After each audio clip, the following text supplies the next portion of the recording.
Hey guys, അപ്പോൾ എല്ലാവർക്കും സുഖമാണെന്ന് വിശ്വസിക്കുന്നു. അപ്പോൾ ഇന്ന് ഞാൻ നിങ്ങൾക്ക് വേണ്ടി കൊണ്ടുവന്നിരിക്കുന്ന മൂവി 2025 ഒരു ചെക്ക് റിപ്പബ്ലിക് ക്രൈം ത്രില്ലർ മൂവിയായിട്ട് പുറത്തിറങ്ങിയ സ്റ്റൗറി എന്ന് പറഞ്ഞൊരു മൂവിയാണ് നമ്മൾ ഇന്ന് എക്സ്പ്ലെയിൻ ചെയ്യാൻ പോകുന്നത്. അപ്പോൾ ഞാൻ പറഞ്ഞത് കറക്റ്റാണോ ഇല്ലയെന്ന് അറിയത്തില്ല. ഇതാണ് മൂവിയുടെ പേര്, സ്റ്റോറി എന്നല്ല സ്റ്റൗറി, അങ്ങനെ എന്തോണ് പറയുന്നത്. എന്തായാലും മൂവിയുടെ പേര് ഇതുപോലെ കൺഫ്യൂസ്ഡ് ആണെങ്കിൽ അതുപോലെ തന്നെ ഓരോ നിമിഷവും ടെസ്റ്റ് ചെയ്യുന്ന ഒരു ക്രൈം ത്രില്ലർ സ്റ്റോറി. ഇതിൽ കൂടുതൽ ഞാനൊന്നും പറയുന്നില്ല. ഞാൻ എപ്പോഴും പറയുന്നത് പോലെയാണ്, നമ്മൾ ക്രൈം ത്രില്ലർ സിനിമകൾ ചെയ്യുമ്പോഴത്തേക്കും നിങ്ങളും കൂടി അതിൽ ഇൻവോൾവ് ആയിട്ട് അതിലെ കൊലയാളി ആരാണെന്ന് കണ്ടുപിടിക്കുക, അല്ലെങ്കിൽ ആ ഒരു ടെസ്റ്റുകൾ കണ്ടുപിടിക്കാൻ ശ്രമിക്കുമ്പോഴത്തേക്കാണ് കാണുന്നത് നിങ്ങൾക്കും അത് കൂടുതൽ എൻജോയ് ചെയ്യാൻ കഴിയുന്നത്. ഇപ്പോൾ നമ്മുടെ ചാനലിലെ ക്രൈം ത്രില്ലർ സ്റ്റോറീസ് എല്ലാം കണ്ട് നിങ്ങളിൽ പലരും ഈ ടെസ്റ്റുകളെല്ലാം നേരത്തെ തന്നെ കണ്ടുപിടിക്കും. അതുപോലെ ഇതിലും നമുക്ക് നോക്കാം എങ്ങനെയാണ് നിങ്ങൾ ആ ഒരു ടെസ്റ്റുകളെല്ലാം കണ്ടുപിടിക്കുന്നതെന്ന്. അപ്പോൾ ഇതുപോലെയുള്ള കഥകൾ കേൾക്കാനായിട്ട് നിങ്ങൾ തയ്യാറാണെങ്കിൽ കഥ പറയാനായിട്ട് ഞാനും തയ്യാറാണ്. അപ്പോൾ എങ്ങനെ അധികം താമസിക്കാതെ നമുക്ക് നേരെ ഇന്നത്തെ ആ ഒരു കഥയിലേക്ക് പോവാം. ഈ കഥ തുടങ്ങുന്നത് നമ്മുടെ ഈ കഥയിലെ നായികയായിട്ടുള്ള ലോറയിൽ നിന്നാണ്. ഇപ്പോൾ രാവിലെ തന്നെ എഴുന്നേറ്റ ലോറ ജോയിങ്ങിന് വേണ്ടിയിട്ട് വെളിയിലേക്ക് പോകുന്നു. അങ്ങനെ ഓടിപ്പോകുന്ന സമയത്താണ് അവൾക്കൊരു ഫോൺ കോൾ വരുന്നു. എടുത്ത് സംസാരിക്കുമ്പോൾ, മേഡം ഇതുപോലെ ഒരു പെൺകുട്ടിയുടെ ശരീരം കിട്ടിയിട്ടുണ്ടെന്ന് പറയുമ്പോൾ, വേറൊന്നല്ല, ലോറ ഒരു പോലീസ് ഓഫീസറാണ്. അങ്ങനെ ലോറ നേരെ ആ കൊലപാതകം നടന്ന സ്ഥലത്തേക്ക് ചെല്ലുമ്പോൾ ഒരു പാലത്തിനടിയിലാണ് ആ ഒരു പെൺകുട്ടിയുടെ ശരീരം കിടക്കുന്നത്. ഏകദേശം ആ ഒരു പെൺകുട്ടിയുടെ പ്രായം 20 വയസ്സുണ്ട്. വേറെ ഡീറ്റെയിൽസ് ഒന്നും ഇതുവരെയും കണ്ടുപിടിക്കാൻ കഴിഞ്ഞിട്ടില്ല. ഇനിയിപ്പോൾ ബോഡി കൊണ്ടുപോയിട്ട് അട്ടോപ്സി ചെയ്ത് ബാക്കി കാര്യങ്ങളൊക്കെ ചെയ്താലേ ആ ഒരു പെൺകുട്ടി ആരാണെന്ന് കണ്ടുപിടിക്കാൻ കഴിയത്തുള്ളൂ. അങ്ങനെ ഇവർ വന്ന് ചെക്ക് ചെയ്യുമ്പോഴത്തേക്കാണ് ആ ഒരു പെൺകുട്ടിയുടെ ശരീരത്ത് പലയിടങ്ങളിലായിട്ട് ഭയങ്കരമായിട്ടുള്ള രീതിയിൽ മുറിവുകളൊക്കെ ഉണ്ട്. അതേപോലെ തന്നെ തലയുടെ പിറകില് നല്ല രീതിയിൽ അടി കൊണ്ടിട്ടുണ്ട്. കൂടാതെ കൈ നഖങ്ങളുണ്ടല്ലോ, ആ നഖങ്ങൾ വെച്ചിട്ട് എന്തൊക്കെയോ ചുരണ്ടിയതുപോലെ ഭയങ്കര കൊടൂരായിട്ടുള്ളൊരു കാര്യം എന്താണെന്ന് വെച്ചാൽ ആ ഒരു പെൺകുട്ടിയുടെ വയറ് കീറി ഉള്ള എല്ലാം വരച്ച് പുറത്തിട്ടിട്ടുണ്ട്. പിന്നെ മറ്റൊരു കാര്യം എന്താണെന്ന് വെച്ചാൽ കൊല നടന്നത് ഈ ഒരു ദിവസമല്ല, 2 ദിവസമായിട്ടുണ്ടാവും. അതേപോലെ തന്നെ ഇവിടെ വെച്ചിട്ടുമല്ല കൊല ചെയ്തിട്ടുള്ളത്, ശരീരം ഇവിടെ കൊണ്ടിട്ടതാണ്. ഇപ്പോൾ പോലീസുകാർ കണ്ടുപിടിക്കുന്ന കാര്യം എന്താണെന്ന് വെച്ചാൽ ഈ മുകളിലുള്ള പാലം ഉണ്ടല്ലോ, അതിന് മുകളിൽ വെച്ചിട്ട് ആ ഒരു പെൺകുട്ടിയെ കൊന്ന് അവിടെ നിന്ന് താഴേക്ക് എടുത്തിട്ടതായിരിക്കാം. അതേപോലെ തന്നെ മറ്റൊരു കാര്യം കൂടിയുണ്ട്. ഇതേ സ്റ്റൈലിൽ തന്നെ ഒരാഴ്ചയ്ക്ക് മുന്നേ വേറൊരു കൊലപാതകവും നടന്നിട്ടുണ്ട്. അതിൽ കുറ്റവാളിയായിട്ടുള്ള അവർ തന്നെ പോലീസ് അറസ്റ്റും ചെയ്തു. അപ്പോൾ ഹീറോയിൻ ഒരു കാര്യം ആലോചിക്കുന്നുണ്ട്, ഒരുപക്ഷെ അവൻ തന്നെ ആയിരിക്കും ഇതുപോലെ 2 പെൺകുട്ടികളെ കൊന്നിട്ട് ഒരാളുടെ കേസിൽ മാത്രം പിടിക്കപ്പെട്ടത്. അങ്ങനെ ഹീറോയിൻ മുകളിലേക്ക് വന്നിട്ട് ഓക്കെ ബോഡി കണ്ടത് ആരാന്ന് ചോദിക്കുമ്പോഴത്തേക്കും ഇവിടെ നിന്ന് കുറച്ചടുത്തായിട്ടുള്ള ഒരു വീട്ടിൽ താമസിക്കുന്ന ഒരാൾ അയാളുടെ നായനെ കൊണ്ട് നടക്കാൻ ഇറങ്ങിയപ്പോഴത്തേക്കാണ് ഇതുപോലെ ബോഡി കണ്ടതെന്ന് പറയും. അതുപോലെ അയാൾക്കാണെങ്കിലും മാനസികമായിട്ട് ചെറിയൊരു ബുദ്ധിമുട്ടൊക്കെ ഉണ്ട്. അങ്ങനെ വയ്യാത്തത് കൊണ്ട് തന്നെ അയാൾക്ക് ഗവൺമെന്റിന്റെ ഭാഗത്ത് നിന്ന് പെൻഷനും കാര്യങ്ങളൊക്കെ കൊടുക്കുന്നുണ്ട്.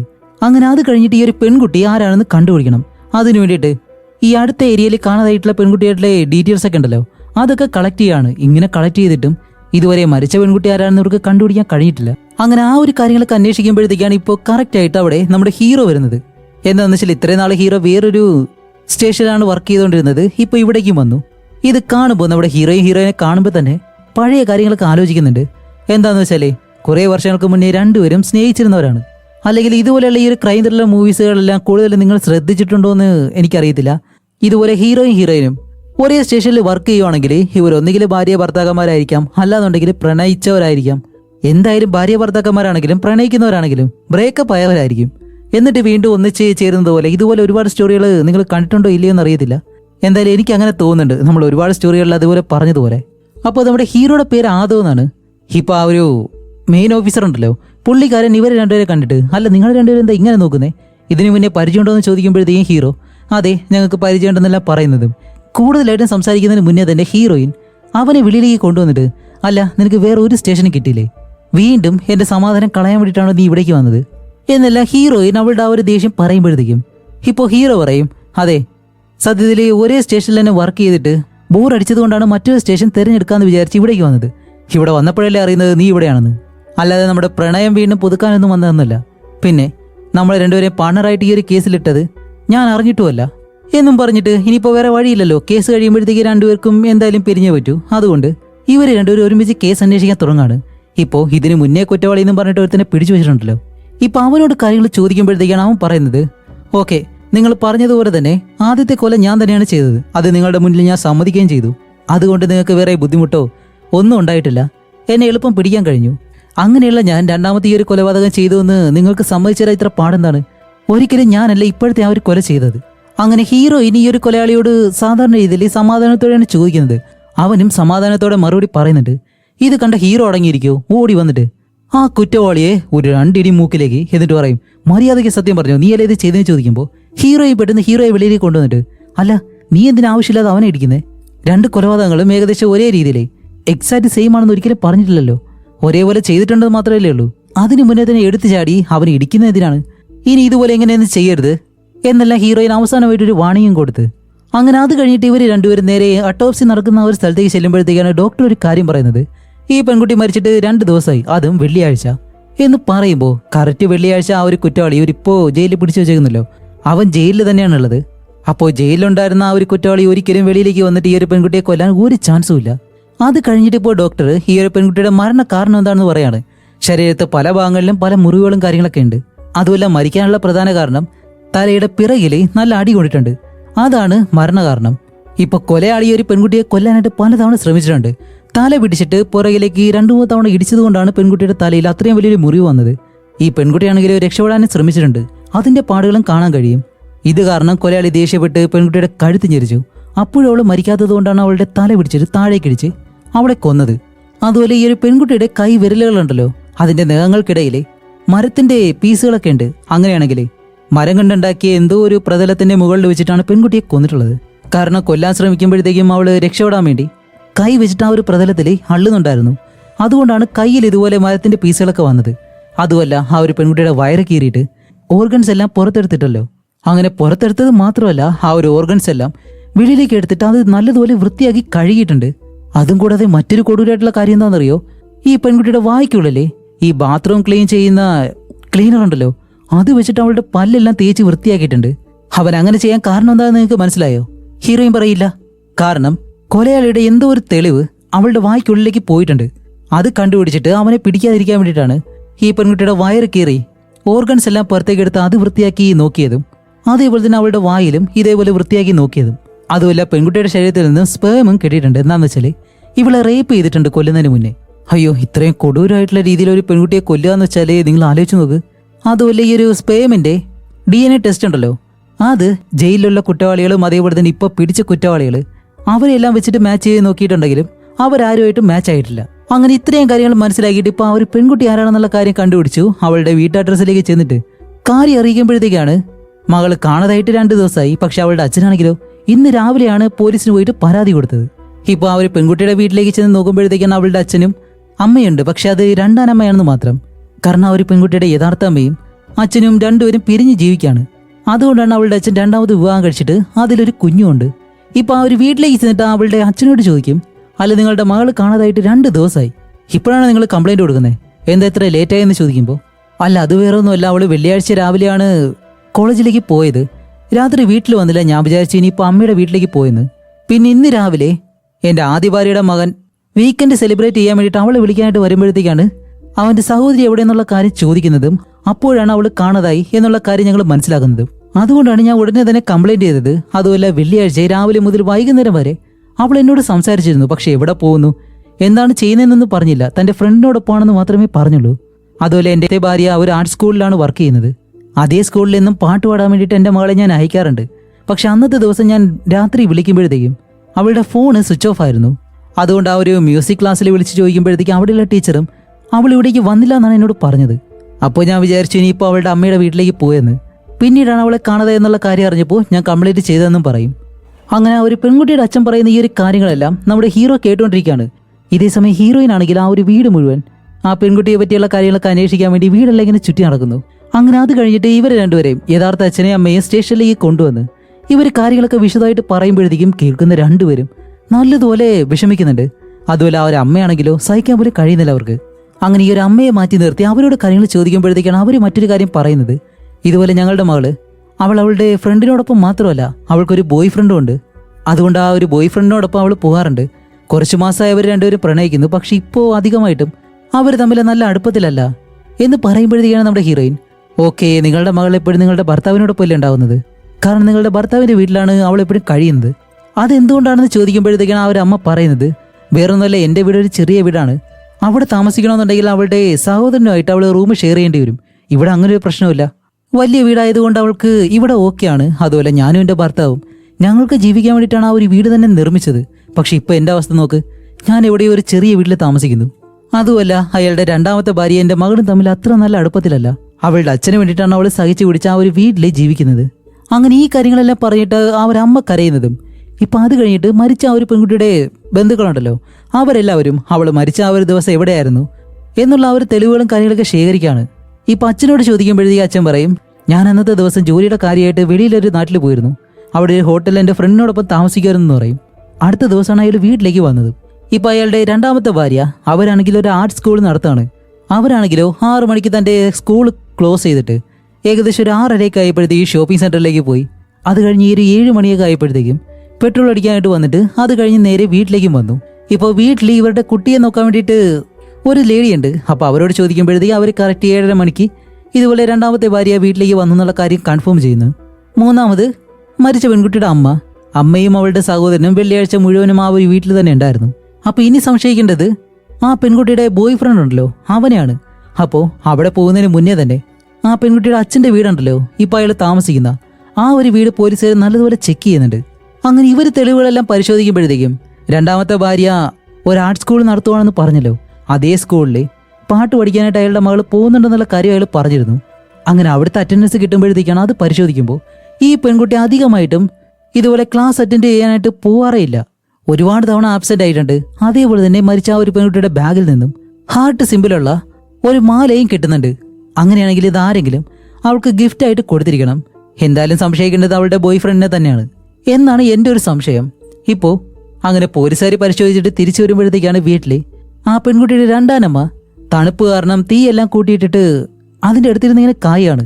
ഇപ്പോൾ അവളുടെ അച്ഛനും അടുത്ത് തന്നെയുണ്ട്. ഇപ്പോൾ രണ്ടുപേരുടെ അടുത്തേക്ക് ചെന്നിട്ട് ഈ ഒരു മാല നിങ്ങൾ എവിടെയെങ്കിലും കണ്ടതായിട്ട് ഓർമ്മയുണ്ടോ എന്ന് ചോദിക്കുമ്പോൾ അവർ കണ്ടില്ല എന്ന് പറയും. അത് കഴിഞ്ഞിട്ട് ആ ഒരു മരിച്ച പെൺകുട്ടിയുടെ അമ്മയുണ്ടല്ലോ, ഓക്കെ ഒരു മരിച്ച പെൺകുട്ടിക്ക് നമുക്ക് എന്തായാലും ഒരു പേര് കൊടുക്കണം.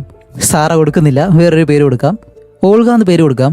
അപ്പോൾ ഓൾഗയുടെ അമ്മയുടെ വീട്ടിലേക്ക് പോയിട്ട് അവളുടെ സഹോദരനുണ്ടല്ലോ, ആ പയ്യനെ വെച്ചിട്ട് അവളുടെ സോഷ്യൽ മീഡിയ അക്കൗണ്ടിൽ ലോഗിൻ ചെയ്ത് അത് പരിശോധിക്കുമ്പോഴത്തേക്കാണ് ഓൾഗയുടെ കാമുകനുണ്ടല്ലോ ഭയങ്കരമായിട്ട് അവളെ വഴക്ക് പറഞ്ഞുകൊണ്ട് മെസ്സേജ് എല്ലാം അയച്ചിട്ടുണ്ട്. എന്താണ് മെസ്സേജ് എന്നല്ലേ അവന് സംശയമാണെന്ന് തോന്നുന്നു. അവനിപ്പോൾ അയച്ചിരിക്കുന്ന മെസ്സേജ് എന്താണെന്ന് വെച്ചാൽ, എനിക്കറിയാം നീ വേറെ ആരെയോ സ്നേഹിച്ചിട്ട് എന്നെ ചീറ്റ് ചെയ്യല്ലേ, അവൻ ആരാണെന്ന് കണ്ടുപിടിച്ച് കഴിഞ്ഞാൽ നിങ്ങൾ രണ്ടുപേരെയും ഞാൻ കൊല്ലുമെന്ന് പറഞ്ഞിട്ടാണ് അവൻ ആ ഒരു മെസ്സേജ് തന്നെ അയച്ചിട്ടുള്ളത്. അതുപോലെ ഓൾഗയുടെ അമ്മയോട് ആ ഒരു ചെയിൻ ഉണ്ടല്ലോ അത് കാണിച്ചിട്ട് ഇതെപ്പോഴെങ്കിലും അവളുടെ അടുത്ത് കണ്ടിട്ടുണ്ടോ, ഇനിയിപ്പോൾ അവളുടെ ബോയ് ഫ്രണ്ട് ആയിരിക്കും ഇത് വാങ്ങിക്കൊടുത്തത് എന്നുള്ള സംശയത്തിൽ അവളുടെ അമ്മയോട് ചോദിക്കുമ്പോൾ അവളുടെ അമ്മ പറയും, അവനോ അവളുടെ ബോയ് ഫ്രണ്ട് ഒരിക്കലുമില്ല, അവൻ ഒരിക്കലും എൻ്റെ മകൾക്കൊരു കോഫി പോലും വാങ്ങിക്കൊടുത്തിട്ടുണ്ടാവത്തില്ല, അങ്ങനെയുള്ള ഒരുത്തനാണെന്നെല്ലാം ഓൾഗയുടെ അമ്മ പറയുന്നുണ്ട്. അങ്ങനെ അത് കഴിഞ്ഞിട്ട് ഇവർ രണ്ടുപേരും നേരെ പോകുന്നത് ആ ഒരു ബോയ് ഫ്രണ്ടിനെ കാണാൻ വേണ്ടിയിട്ടാണ്. ഇത്രയും നേരം അവനെ പറ്റി നമ്മൾ കേട്ടല്ലോ, ഇതാരാണെന്ന് കാണണ്ടേ, ഇതേ ഇവനാണ്. ഇവനോട് ഒന്ന് ചോദിക്കുമ്പോഴത്തേക്കും ഓൾഗയ്ക്ക് ഈ ഒരു കാര്യങ്ങളൊന്നും സംഭവിച്ചത് അവൻ ഇപ്പോഴും അറിഞ്ഞിട്ടില്ല. അവൻ അറിയാത്ത രീതിയിലാണ് സംസാരിക്കുന്നത്. അതുകൊണ്ട് അവനെ നേരെ പൊക്കിയെടുത്ത് നേരെ സ്റ്റേഷനിലേക്ക് കൊണ്ടുവന്നിട്ട് ഇപ്പം അവനോട് കാര്യങ്ങൾ പറഞ്ഞ്, ഓൾഗയെ കൊന്നത് നീയാണ്, അത് കഴിഞ്ഞിട്ടാണ് നീ വന്ന ആ ഒരു മെസ്സേജ് തന്നെ അയച്ചത്, അതുകൊണ്ട് സത്യം പറയും, അവൾക്ക് വേറെ ആരോടോ റിലേഷൻ ഉണ്ടെന്നും പറഞ്ഞിട്ട് അവളെ ആ ഒരു പാലത്തിന് മുകളിൽ വെച്ച് കൊല്ലുന്നതിന് മുന്നേ അവളുമായിട്ട് കുറച്ച് റൊമാൻറ്റിക് ആയിട്ട് വരുന്നു. പാവ ആ ഒരു പെൺകുട്ടിയെ കൊന്നത് നീയല്ലേ, അതുകൊണ്ട് സത്യം പറയും, വെള്ളിയാഴ്ച നീ എവിടെയായിരുന്നു എന്നെല്ലാം ചോദിക്കുമ്പോഴത്തേക്കും ഇവൻ ഇത്രയും നേരം ബിൽഡപ്പ് ഒക്കെ കൊടുത്തിട്ട് ഇവൻ എന്തോ ഭയങ്കര ആളാണെന്നാണല്ലോ നമ്മൾ വിചാരിച്ചത്. പക്ഷെ ഒരിക്കലും അങ്ങനെയല്ല. ഇതെല്ലാം കേൾക്കുമ്പോഴത്തേക്കും അവൻ ഭയങ്കരമായിട്ട് കരയുന്നു. ഇപ്പോഴാണ് ആ ഒരു ബോയ് ഫ്രണ്ട് പറയുന്നത്, സത്യം പറയില്ല, ഞങ്ങൾ രണ്ടുപേരും തമ്മിൽ ഇഷ്ടത്തിലായിരുന്നു എന്നുള്ളത് ശരി തന്നെയാണ്, പക്ഷേ കഴിഞ്ഞ 1 മാസമായിട്ട് ഞങ്ങൾ തമ്മിൽ അങ്ങനെ അടുപ്പമില്ല, എപ്പോൾ വിളിച്ചാലും അവൾക്ക് തലവേദനയാണ്, അല്ലെങ്കിൽ വേറെ എന്തെങ്കിലും ഒരു തിരക്കായിരിക്കും എന്നെല്ലാം പറഞ്ഞുകൊണ്ടേയിരിക്കും. അതുകൊണ്ടാണ് ഞാൻ വിചാരിച്ചത് അവൾക്ക് വേറെ ആരോടോ എന്തോ റിലേഷൻ ഉണ്ടെന്ന്, അല്ലാതെ ഞാൻ അവളെ കൊന്നിട്ടില്ല. ആ ഒരു ദേഷ്യം കാരണം മെസ്സേജ് അയച്ചെന്നുള്ളത് ശരി തന്നെയാണ്. അതുമല്ല വെള്ളിയാഴ്ച രാത്രിയിൽ ഞാൻ എൻ്റെ സുഹൃത്തുക്കളായിട്ട് ഒരു വീട്ടിൽ പോയിട്ട് പാർട്ടി ആഘോഷിക്കുമായിരുന്നു.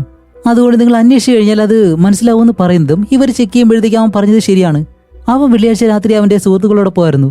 അതേപോലെ തന്നെ ഓൾഗയുടെ ശരീരത്തിലുള്ള ആ ഒരു സ്പേമിൻ്റെ സാമ്പിള് അത് ഇവനുമായിട്ട് മാച്ച് ചെയ്ത് നോക്കുമ്പോഴത്തേക്കും ഇവനായിട്ട് മാച്ച് ചെയ്യുന്നില്ല. ഓക്കെ, ഇനിയിപ്പോൾ ആരുടെ പിറകെ പോകുന്ന ഹീറോയിന് അറിയാൻ കഴിയുന്നില്ല. അങ്ങനെ ഇരിക്കുമ്പോഴത്തേക്കാണ് ഡോക്ടർ പറഞ്ഞ ആ ഒരു കാര്യം, അത് അട്ടോപ്സി സമയത്ത് അവളുടെ കൈ നഖങ്ങളിൽ ഈ തടിയുടെ ചീളുണ്ടായിരുന്നെന്ന് പറഞ്ഞിരുന്നല്ലോ, അത് അവൾ രക്ഷപ്പെടാൻ വേണ്ടിയിട്ട് ശ്രമിക്കുമ്പോഴത്തേക്കും സംഭവിച്ചതാണെന്നും അത് കഴിഞ്ഞിട്ട് അവളുടെ കഴുത്ത് ഞെരിച്ച് അവൾ അപ്പോഴും ചാവാത്തത് കൊണ്ട് അവളുടെ തല പിടിച്ച് താഴേക്കിടിച്ച് കൊന്നിട്ട് അവളുടെ ശരീരം വയറ് കീറി ഓർഗൻസ് എല്ലാം പുറത്തേക്കെടുത്ത് വായിലെല്ലാം ലിക്വിഡ് ഉപയോഗിച്ച് ബ്രഷ് ചെയ്ത് ഇങ്ങനെ ഒരുപാട് കാര്യങ്ങൾ ചെയ്തെന്ന് പറഞ്ഞല്ലോ. ഇത് റിപ്പീറ്റ് ആയിട്ട് കേട്ട് ഹീറോയിൻ അതെന്താണെന്ന് ഇമാജിൻ ചെയ്ത് നോക്കുകയാണ്. ഇവിടെയാണ് ഹീറോയിൻ ഒരു കാര്യം കിട്ടുന്നത്. എന്താണെന്ന് വെച്ചാൽ എന്തായാലും ഓൾഗ ആ ഒരു കൊലയുടെ കയ്യിൽ നിന്ന് രക്ഷപ്പെടാൻ ശ്രമിച്ചിട്ടുണ്ട്. അപ്പോഴേക്കും അവൻ അവളുടെ വായിൽ പിടിച്ചിട്ട് മൂടിയിട്ടുണ്ടാവും. അതുകൊണ്ട് അവൾ അവൻ്റെ കയ്യിൽ കടിച്ചിട്ടുണ്ടാവാം.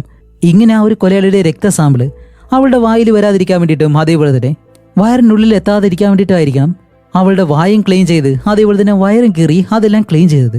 ഇത് മനസ്സിലാക്കിയ ഹീറോയിൻ ഇപ്പോൾ ആ ഒരു അറ്റോപ്സി ചെയ്യുന്ന ഡോക്ടർ ഉണ്ടല്ലോ, അവരെ വിളിച്ചിട്ട് എനിക്ക് വേണ്ടി ഒരു തവണ കൂടി നിങ്ങൾ ആ ഒരു പെൺകുട്ടിയുടെ വായ ഒന്ന് ചെക്ക് ചെയ്യണം, എന്തെങ്കിലും സ്കിന്നിന്റെ എന്തെങ്കിലും ഒരു അംശമോ എന്തെങ്കിലും ഒരു തെളിവ് കിട്ടുമെന്ന് നോക്കാൻ പറയുമ്പോൾ അവർ പറയും അതെ ഞാൻ ചെക്ക് ചെയ്തിട്ട് വിളിക്കാമെന്നും പറഞ്ഞ് ഇപ്പോൾ ഹീറോയിൻ അവിടെ നിന്ന് വെളിയിലേക്ക് വരുമ്പോഴത്തേക്കാണ് ഹീറോയിൻ ഈ ഒരു സ്റ്റേഷനിൽ വർക്ക് ചെയ്യുമ്പോൾ ഇതിനു മുന്നേ ഹീറോയിന്റെ പാർട്ണറായിട്ടുള്ള ഒരുത്തനുണ്ട്, അവനുമായിട്ട് ഹീറോയിൻ എന്തോ ഒരു വഴക്കുണ്ടായിരുന്നു. ഇപ്പൊ അവൻ വന്നിട്ട് ഹീറോയിനെ പറ്റി തെറ്റായിട്ടുള്ള രീതിയിൽ ഒരുപാട് കാര്യങ്ങൾ ഹീറോയോട് പറഞ്ഞു കൊടുക്കുന്നുണ്ട്. ഇപ്പൊ ആ ഒരു കാര്യങ്ങളെല്ലാം ഹീറോ ചോദിക്കുമ്പോഴത്തേക്കും ഹീറോയിൻ എന്തോ നാണക്കേട് പോലെ ആയിപ്പോയി. അത് വലിയ കാര്യമൊക്കെ. നമ്മുടെ ഹീറോയിൻ ഇപ്പോൾ മറ്റൊരു ബോയ് ഫ്രണ്ട് കൂടിയുണ്ട്, ഒരു പ്രോസിക്യൂട്ടറാണ്. അവനെ വിളിച്ചിട്ട് ഇതുപോലെ ഓൾഗ ഏതൊക്കെ സ്ഥലത്ത് പോയിട്ടുണ്ട് എന്നുള്ള അവളുടെ ടവർ ലൊക്കേഷൻ ഇതെല്ലാം അയക്കാൻ പറഞ്ഞിരുന്നു. ഇപ്പൊ ആ ബോയ് ഫ്രണ്ട് വിളിച്ചിട്ട് ഇതുപോലെ താൻ കണ്ടുപിടിച്ച കാര്യങ്ങളെല്ലാം പറയാണ്. ഇതുപോലെ വെള്ളിയാഴ്ച 6 മണിക്ക് ഓൾഗ ഇതുപോലെ ആർട്ട് സ്കൂളിലേക്ക് പോയിട്ടുണ്ട്, അതും ആ ഒരു ക്ലാസ്സിന് വേണ്ടി. പക്ഷെ ഇവിടെയാണ് ഒരു ടെസ്റ്റ്. ആ ഒരു മ്യൂസിക് ടീച്ചർ എന്താണ് പറഞ്ഞത്, ഓൾഗ ഒരിക്കലും അന്നത്തെ ദിവസം മ്യൂസിക് ക്ലാസ്സിന് വന്നില്ല എന്നാണ്. അപ്പോൾ അവൻ അവിടെ ഒരു കള്ളം പറഞ്ഞിട്ടുണ്ട്. അതുകൊണ്ട് ഇവർ രണ്ടുപേരും നമ്മുടെ ഹീറോയിനും നേരെ പോകുന്നത് ആ ഒരു ആർട്ട് സ്കൂളിലേക്ക്. എന്നിട്ട് ഇതുപോലെ ഓൾഗയുടെ ആ ഒരു ടീച്ചർ ഉണ്ടല്ലോ, അയാളെ പോയി കണ്ടിട്ട് ഓക്കെ സാർ പറയും, നിങ്ങൾ ഓൾഗയും തമ്മിലുള്ള ബന്ധം എങ്ങനെയായിരുന്നു, അതുപോലെ അവളുടെ കയ്യിലുള്ള ആ ഒരു ചെയിൻ അത് നിങ്ങൾ വാങ്ങിക്കൊടുത്തതാണോ എന്നെല്ലാം ചോദിക്കുമ്പോൾ ആ ഒരു ടീച്ചർ പറയും അതെ ഞാനും അവൾ നല്ല ക്ലോസ് ആയിരുന്നു, അതിന് കാരണം വേറെ ഒന്നല്ല അവളുടെ അച്ഛനും അമ്മയും ഡിവോഴ്സ് ചെയ്യാനായിട്ടുള്ള ആ ഒരു കാര്യങ്ങൾ അത് പറഞ്ഞിട്ട് അവൾ എപ്പോഴും വിഷമിക്കുമായിരുന്നു, അതിനു വേണ്ടിയിട്ട് അവളെ സമാധാനിപ്പിക്കാൻ വേണ്ടിയിട്ടാണ് ഞാൻ അങ്ങനെ നിന്നത്, അല്ലാതെ ഈ ഒരു ചെയിനെ പറ്റി എനിക്കൊന്നും അറിയത്തില്ല എന്ന് പറയുമ്പോൾ ഹീറോ ഇതെല്ലാം കേൾക്കുന്ന സമയത്ത് ഹീറോയിൻ ആ ഒരു റൂമിൽ നോക്കുമ്പോൾ ഈ ടീച്ചറിന്റെ മുറിയിൽ ഒരു ബ്രഷ് ഉണ്ടല്ലോ അതിരിക്കുന്നതായിട്ട് കാണും. അത് കാണുമ്പോഴത്തേക്ക് എന്താണ് തോന്നുന്നത്, കില്ലർ ഇതുപോലെ ഓൾഗയെ കൊന്നിട്ട് അവളുടെ പല്ലെല്ലാം തേച്ചു കൊടുത്തല്ലോ. അതുപോലെ ഇത്രയും നേരം കേട്ടു വന്ന കാര്യങ്ങളൊക്കെ നോക്കുമ്പോഴത്തേക്കും ഈ ടീച്ചറിനെ സംശയിക്കാതെ ഇരിക്കാൻ കഴിയത്തില്ല. അതുപോലെ ഹീറോയിൻ ഇപ്പോൾ ഓക്കെ ബാത്റൂം എവിടെയാണെന്ന് ചോദിച്ച് നേരെ ബാത്റൂമിലേക്ക് ചെല്ലുമ്പോൾ ഓൾഗയുടെ വായിലെ ഏത് ബ്ലീച്ചിങ് ലിക്വിഡാണ് ഇട്ട് കഴുകിയത് അതേ ലിക്വിഡ് അവിടെ ഇരിക്കുന്നു. അതുമല്ല ഓൾഗയുടെ ശരീരത്ത് ഒരു വേസ്റ്റ് കവർ ഇട്ട് ചുറ്റിയിട്ടുണ്ടായിരുന്നു, അതേ വേസ്റ്റ് കവറും ഇവിടെ ഈ ഒരു ടീച്ചറിന്റെ മുറിയിലെ വേസ്റ്റ് ബിന്നിലിരിക്കുന്നു. അത് കഴിഞ്ഞിട്ട് എന്താണ് ഹീറോയിൻ അതെല്ലാം എവിഡൻസ് ആയിട്ട് ഫോട്ടോ എടുത്ത് അത് കഴിഞ്ഞ ഒരു കോൺഫറൻസ് റൂമുണ്ട്, അവിടേക്ക് ഹീറോയിൻ ചെല്ലുമ്പോഴത്തേക്കാണ് ആഹാ ഒരു ഒന്നൊന്നര ടെസ്റ്റ്. വേറൊന്നുമല്ല, ആ ഒരു റൂമിന്റെ ഫ്ലോർ ചെയ്തിട്ടുള്ളത് തടി വെച്ചിട്ടാണ്. അതുപോലെ ആ ഒരു ഡോക്ടർ പറഞ്ഞ കാര്യങ്ങളൊക്കെ ഹീറോയിൻ ഓർമ്മയുണ്ടല്ലോ, അതുപോലെ അവിടെ എന്തെങ്കിലും പാടുകളോ എന്തെങ്കിലും ഉണ്ടോ എന്ന് അറിയാൻ വേണ്ടിയിട്ട് അവിടെ വന്ന് ചെക്ക് ചെയ്ത് നോക്കുമ്പോഴത്തേക്കും എല്ലാം കറക്റ്റായിട്ട് മാച്ച് ആവുന്നുണ്ട്. എന്താണ് അടുത്തത്, ഉടനെ തന്നെ നമ്മുടെ ഹീറോയിൻ ഫോറൻസിക് ടീമിനെല്ലാം അവിടേക്ക് വിളിച്ചെടുത്തിട്ട് അവർ വന്ന് പരിശോധിക്കുമ്പോൾ വേറെ ലെവൽ ടെസ്റ്റ്. വേറൊന്നുമല്ല, ഓൾഗ എന്ന് പറഞ്ഞ ആ ഒരു പെൺകുട്ടിയെ കൊന്നത് ഈ ഒരു സ്റ്റേജിൽ വെച്ചാണ്, അതും ഈ ഒരു ആർട്ട് സ്കൂളിൽ വെച്ചിട്ട്. വേറെ എന്താണ്, ആ ഒരു ടീച്ചർ തന്നെയാണ് കൊലയാളി എന്ന് പറഞ്ഞ് ടീച്ചറിനെ അറസ്റ്റ് ചെയ്യും. അതുമല്ല മറ്റൊരു കാര്യം കൂടി ഉണ്ടല്ലോ, ഈ കൊല ചെയ്ത ആള് ഓൾഗയുടെ വാ മൂടാനായിട്ട് ശ്രമിക്കുമ്പോൾ അവൾ അയാളുടെ കയ്യിൽ കടിച്ചിട്ടുണ്ട്. ഇപ്പൊ അത് കൺഫേം ചെയ്യാൻ വേണ്ടിയിട്ട് ഈ ഒരു ടീച്ചറിനെ കാണാൻ വേണ്ടി ഹീറോയിൻ പോകാനായിട്ടിരിക്കുമ്പോഴത്തേക്കാണ് ആ ഒരു ചീഫ് പറയുന്നത് അവൻ ഇപ്പൊ എന്തായാലും ചോദ്യം ചെയ്യേണ്ട, കാരണം അവന് ചില പ്രശ്നങ്ങളൊക്കെ ഉണ്ട്, അതുകൊണ്ട് ഒരു ദിവസം കഴിയട്ടെ എന്നിട്ട് ചോദ്യം ചെയ്യാമെന്ന് പറഞ്ഞ് ഹീറോയിനെ ആ ഒരു ടീച്ചറിനെ കാണാൻ വേണ്ടി സമ്മതിക്കുന്നില്ല. അങ്ങനെ രാത്രി മുഴുവൻ നമ്മുടെ ഹീറോയിന് ഉറക്കമില്ല. അടുത്ത ദിവസം ആ ഒരു ടീച്ചറിനെ കാണാൻ പോകാനുള്ള ആ ഒരു ടെൻഷൻ ഉണ്ടല്ലോ അതിൽ തന്നെ ഉറങ്ങാതെ കിടന്നിട്ട് അടുത്ത ദിവസം രാവിലെ ആകുമ്പോൾ തന്നെ ഹീറോയിൻ നേരെ നമ്മുടെ ഹീറോയെ പോലും വിളിക്കാതെ നേരെ സ്റ്റേഷനിലേക്ക് ചെന്നിട്ട് ഈ ടീച്ചർ പറഞ്ഞ എന്താണ്, ആ ഒരു ഹാർട്ടിന്റെ സിമ്പിളുള്ള ചെയിൻ അത് അറിയത്തില്ല എന്നാണല്ലോ പറഞ്ഞത്. പക്ഷെ ആ ഒരു ചെയിൻ ഓൾഗയ്ക്ക് വാങ്ങിക്കൊടുത്തതേ ഈ ഒരു ടീച്ചറാണ്. അതുമല്ല ഓൾഗയുടെ ശരീരത്ത് ആ ഒരു സ്പേമിന്റെ സാമ്പിൾ ഉണ്ടായിരുന്നല്ലോ അതും ഈ ഒരു ടീച്ചറിന്റെ തന്നെയാണ്, അതും കറക്റ്റ് മാച്ച് ആവുന്നുണ്ട്. അപ്പോൾ എല്ലാം ഇവൻ കള്ളം പറഞ്ഞതാണ്, ഇവൻ തന്നെയാണ് യഥാർത്ഥ കൊലയാളി. ഇപ്പോൾ ഹീറോയിൻ പറയും അന്ന് വൈകുന്നേരത്ത് നിന്നെ കാണാൻ വേണ്ടി ഈ ഓൾഗ ആർട്ട് സ്കൂളിലേക്ക് വന്നു, അത് കഴിഞ്ഞിട്ട് നിങ്ങൾ രണ്ടുപേരും തമ്മിൽ എന്തോ ഒരു റൊമാൻറ്റിക് ആയിട്ടുള്ള കാര്യം നടന്നു, പിന്നെ അവളെ കൊല്ലാനുള്ള ആ ഒരു കാരണം എന്താണ്, അതുമല്ല ഓൾഗയുടെ അച്ഛൻ നിന്നോട് ചോദിച്ചപ്പോഴും അന്ന് വൈകുന്നേരം അവൾ ഇവിടെ വന്നില്ല എന്ന് നീ അയാളോട് കള്ളം പറഞ്ഞു എന്ന് പറയുന്നതും ഇപ്പോൾ അവൻ പറയും ഓക്കെ ഇനിയിപ്പോൾ എനിക്കൊന്നും ഒളിക്കാനില്ല, അതെ ഞാനും ഓൾഗയും തമ്മിൽ ഇഷ്ടത്തിലായിരുന്നു, വേറെ ഒന്നുമല്ല ഞങ്ങൾ തമ്മിലുള്ള ആ ഒരു ഫിസിക്കൽ റിലേഷൻഷിപ്പ് അത് ഒരുപാട് നാളായിട്ടുണ്ടായിരുന്നു, പക്ഷെ ഇതിനെപ്പറ്റി ഒരിക്കലും അവളുടെ അച്ഛനോട് പറയാൻ കഴിയത്തില്ലല്ലോ, അതുകൊണ്ടാണ് അവളുടെ അച്ഛൻ ചോദിച്ചപ്പോൾ അവള് സ്കൂളിലേക്ക് വന്നില്ല എന്നുള്ള കാര്യം ഞാൻ കള്ളം പറഞ്ഞത്. പക്ഷെ ഇവൻ പറയുന്ന മറ്റൊരു കാര്യമുണ്ട്, ഞങ്ങളായിട്ട് ഫിസിക്കലായിട്ടുള്ള കാര്യങ്ങളെല്ലാം സംഭവിച്ചെന്നുള്ളത് ശരി തന്നെയാണ്, പക്ഷെ അത് കഴിഞ്ഞിട്ട് അവൾ ഇവിടെ നിന്ന് പോകുന്ന സമയത്ത് അവൾക്കൊരു കുഴപ്പമില്ലായിരുന്നു, അവൾ ഓക്കെ ആയിരുന്നു എന്ന് പറഞ്ഞിട്ട് വീണ്ടും ഇവൻ അവളെ കൊന്നില്ല എന്നാണ് പറയുന്നത്. അങ്ങനെ ഇത്രയും കാര്യങ്ങൾ പറയുന്നതും ഇപ്പോൾ പോലീസുകാരെല്ലാം കൂടി ചേർന്നിട്ട് ഒരു മീറ്റിംഗ് നടത്താണ്. അതിൽ ഹീറോയും കണ്ടുപിടിച്ച കാര്യങ്ങൾ പറയുന്നുണ്ട്. ഇതുപോലെ ആർട്ട് സ്കൂളിൽ വെച്ചിട്ട് ഓൾഗയും അവളുടെ ടീച്ചറും തമ്മിൽ ഫിസിക്കലായിട്ടുള്ള എല്ലാ കാര്യങ്ങളും സംഭവിച്ചിട്ടുണ്ട്. അത് കഴിഞ്ഞിട്ട് ആർട്ട് സ്കൂളിൽ നിന്ന് പോയ ടീച്ചർ വീണ്ടും അവിടേക്ക് തിരിച്ചു വരാനുള്ള കാരണം എന്തായിരിക്കും, അതുമല്ല ആ ഒരു സ്റ്റേജിൽ വെച്ചിട്ട് എന്തിനാണ് അവളെ കൊന്നുവെന്നും അറിയത്തില്ല എന്ന് പറയുമ്പോൾ ഇപ്പോൾ അറിയത്തില്ല എന്ന് മാത്രം പറയുന്നതും ആ ഒരു ചീഫ് പറയും അറിയാത്ത കാര്യങ്ങൾ വെറുതെ എന്തിനാ പറയുന്നത്, കണ്ടുപിടിച്ച കാര്യങ്ങൾ പറയും എന്ന് ചീഫിന് നല്ല ദേഷ്യം വരുന്നുണ്ട്. അപ്പോൾ ഹീറോയും പറയും ഓക്കെ ശരി, നമുക്ക് അറിയാവുന്ന കാര്യങ്ങൾ പറയാം. ഇപ്പോൾ ആ ഒരു ആർട്ട് സ്കൂളിൽ വർക്ക് ചെയ്യുന്ന ഓരോ സ്റ്റാഫിനും അകത്തേക്ക് വരാനും വെളിയിലേക്ക് പോകാനായിട്ട് ഓരോ കോഡുകളുണ്ട്. അതടിച്ചിട്ട് വേണം ഉള്ളിലേക്ക് വരാനായിട്ട്. ഇപ്പോൾ ഓൾഗയും ആ ഒരു ടീച്ചറും തമ്മിലുള്ള കാര്യങ്ങളൊക്കെ സംഭവിച്ചതിന് ശേഷം ആ ടീച്ചർ വെളിയിൽ പോയിട്ട് 7 മണിക്ക് അയാൾ വെളിയിൽ പോയിട്ട് തിരിച്ച് 9 മണിക്ക് അയാൾ എന്തുകൊണ്ട് വീണ്ടും ആർട്ട് സ്കൂളിലേക്ക് വരണം?